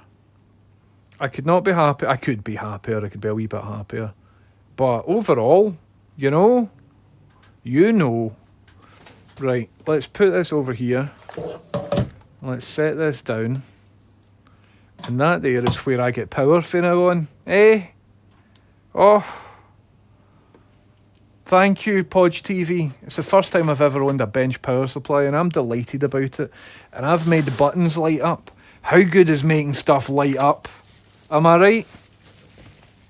Any electrical engineers in chat? You get it, man, making stuff light up. It's the best bit of the job. I'm not an electrical engineer, but I do like making stuff light up. There's Freddie all getting involved. Right, let's use this moment of victory to remember one of the most important and responsible parts of doing fun things is to clean up after yourself. So this belongs in here. And we've got some wee LED bits in here. That's my resistor drawer. Sorry, my diode drawer. So let's put the diodes away for the time being. Although I do need a diode for this. And we'll be setting this up later. And let's just clean up my wee bits of stuff. These Crimping boys have came in amazing. My school made us design a printed circuit board when I was in year 7. We then used them to make toys we designed. Oh, amazing. One of my bucket list things is to get my own printed circuit board made up. Although I won't do it myself, I will send it off to a factory in China somewhere. I don't want to mess about with like bromide and all of that. So it looks like I've now got a lot of these wee crimp connector things. So I need a storage solution for these. And I think my storage solution is going to be, well, actually let's put these back for where I got them. Oh, I'm delighted they all lit up and I didn't ruin anything. Yes, man. Right, so I could tip these back into here.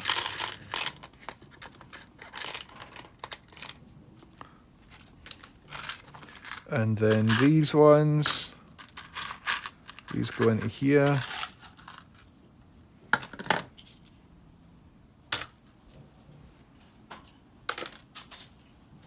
Hiya! Hi.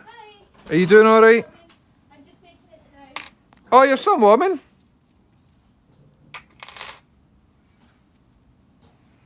Yeah, let's put that in there. My buttons work. Did it work? They work. Well done. Thank you. I'm all happy. Good. Cool. So that's where all the wee spades are connected. I will then put this lad back in here. In his bed. Here's a wee spade, a wee David spade that we'll put over here.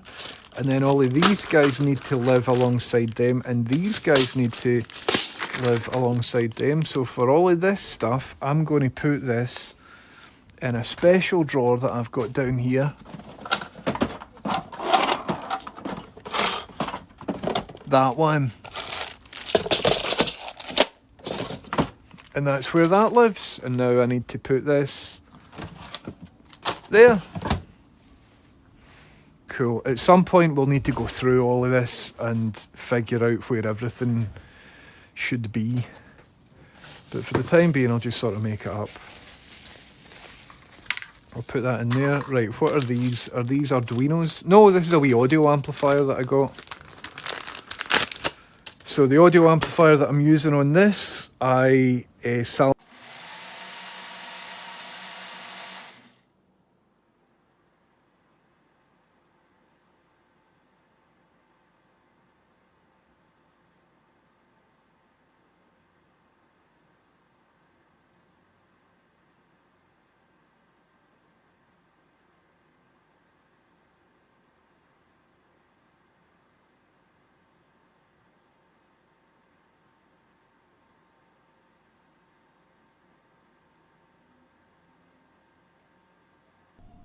Hi everybody, how's it going?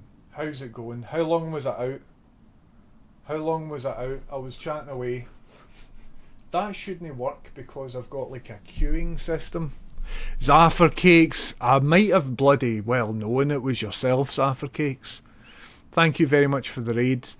What happened there is, you were down for 20 seconds, sorry about that.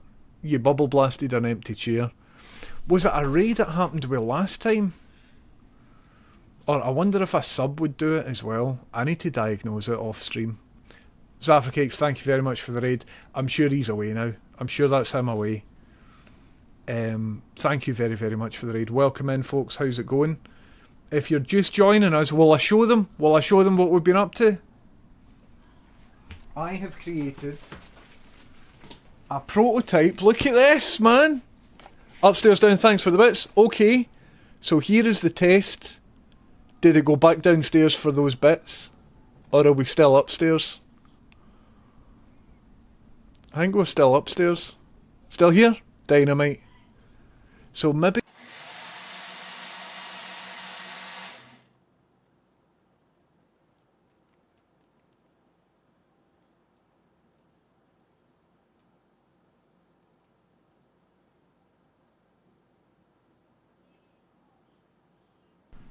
So what happened there that made you go back down? What was that? Was that a sub? Seems to be on a delay. I see. It's weird, isn't it? Let me have a wee look at that. It was bits, but it was on a delay. I'll have a wee look at that because that shouldn't be behaving like that. So tonight, off stream... Thank you very much for diagnosing that, everybody. Hal is giggling, have a chat with him. I will do, have gas. Sorry about that, everybody. I guess we just need to... I need to keep looking at the chat. So I have created a prototype of an escape room puzzle. So somebody that I know that's in chat, called Yes It's Bland, runs their own escape room in Glasgow. And... could it be that the bits allowed the profile pic on the tail downstairs, and when that timed out the bubble blasted? That's right, Chameleon. However, when I'm on this scene or the phone scene, like if I'm on this scene or this scene or this scene, if I'm on any of those scenes, it should pause any of that stuff until I go back onto my main scene. And then that should have saved up all the bubble blasts and it should deliver them to me all at the same time. And it was working for the longest time. And then it stopped working. So I'll need to have a wee look. It's probably that I've arsed about and done something that I shouldn't have. But thanks very much for your patience and all of that, everybody. What I'm doing here is some advanced stuff. Do you know what I mean? Fancy schmancy gear. Okay folks, so I have built a prototype for an escape room puzzle, and today what we've done is just wire up all the buttons. So I want to show you all of this working.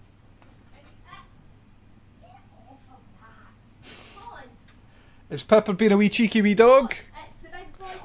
Oh, the big boy being a cheeky boy? Yeah. Come on, Ethan. Freddy, get a grip. Right. Okie dokie, so let me show you this. So if I'd go here, right, Freddie's been a cheeky boy apparently, so I'm told. And then if I turn this on, these should light up. Well, I need to turn that on. There we go, look at that! Look at that! Whoa, what? Whoa! So that's what we've done today. And I can show you what that looks like if I turn the lights off. It'll look a wee bit better. Ho-yo! Look at that! Look at that! So I'm delighted about this. I'm very, very delighted about this. So what I'd like to do now is hook up the Arduino, so the Arduino knows whenever I'm pressing a specific button. But I'm having loads of fun here, man. Really, really enjoying this endeavour.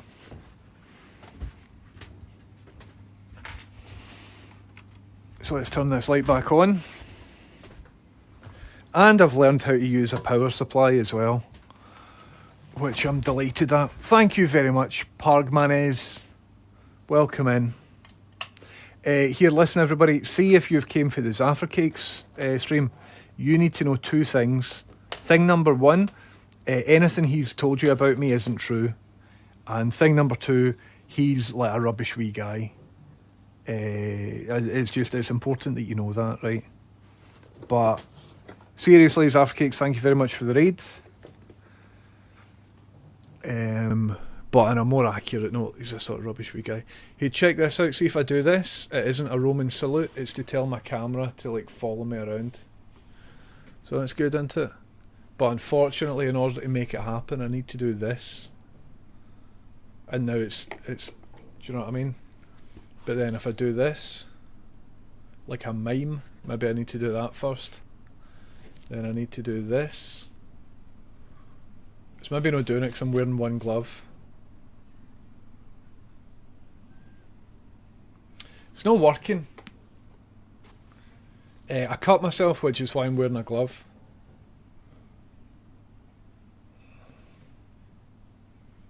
It's a lot of crap, man. Do another Roman salute? No.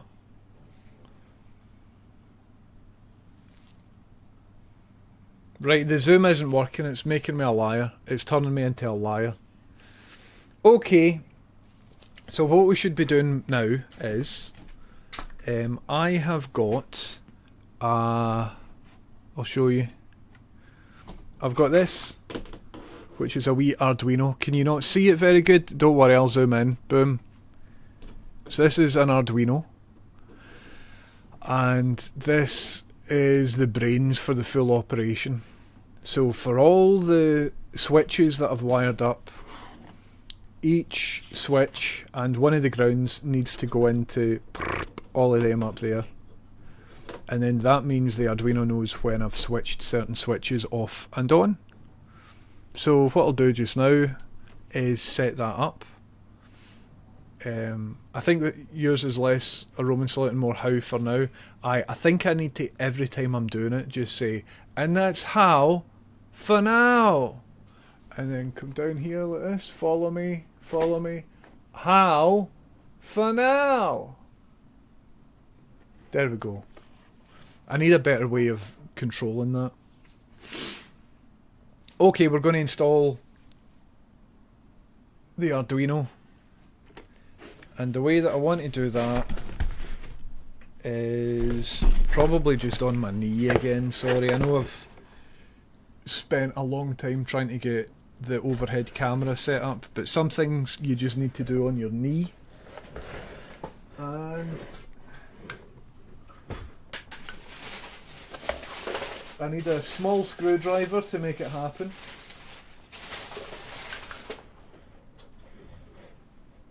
Maybe this screwdriver, is that a right size for it? Let's see if that's the right size for it. Bit big, bit too big, rubbish. Bit too big. Let's see if we can find another screwdriver. So my screwdrivers are kept sort of over here. And wonder if we'll get a wee small one in there. It's mainly Allen keys. That's pasta ready for you. Do you want me to bring it up? No, it's cool. I'll come down. Thank you very much. That wee dog's quite annoying when she barks. Aye, well, listen, everybody. I'm going to have a break for some pasta. But I tell you what, I'll come back on later on. What camera is that? The top one? That's the one that I got for cheap. This one here. It's 4K. Guess how much that was? £15. I bought 3 of them. I should have bought more. They were on Amazon. They're all sold out now, unfortunately. But somebody priced them incorrectly. So me and all my viewers have just absolutely depleted the stock. Oh no, hold on, you can't see it. It's this. There you go. There you go. So unfortunately they're all sold out. And to buy the same one on AliExpress is about 70 quid. But it's, I'll show you. It is a bargain of the century. It's this. So you can see similar ones online, but they're not the same. You might be able to see the part number here, but I doubt it. I don't know. But anyway. Listen everybody, I've got some tuna pasta on the go, so I'm going to have a wee break and I'm going to eat some tuna pasta. But I'll be on in an hour or so, and we can hopefully try and get these buttons to make some noise. But I'm delighted that my power supply works. And that everything works. I'm falling over my Crocs.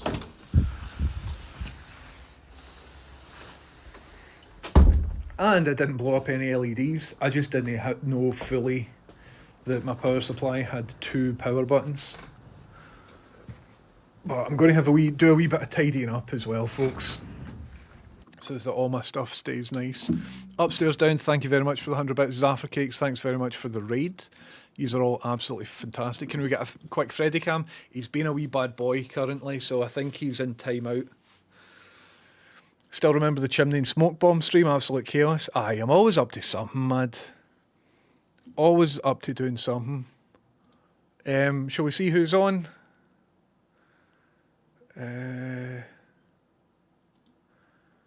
Who is on? Let's raid Nutty, fuck it. Listen everybody, thanks once again for being in. Keep it real, take it easy. My name's James Houston and Houston's boosting. But before I go, here's the magic trick. Oh no, it's not going to work because I'm wearing a glove. And I can't take off the glove because my hand is covered in blood, and blood is against the terms of service. So, let's see how this magic trick looks. I don't think it'll be very good. I think you'll see exactly what's going on. Try it and see how bad it is. Okie dokie. If anything, this will be a reveal as to how it's done. It's a horrible glove noise, isn't it?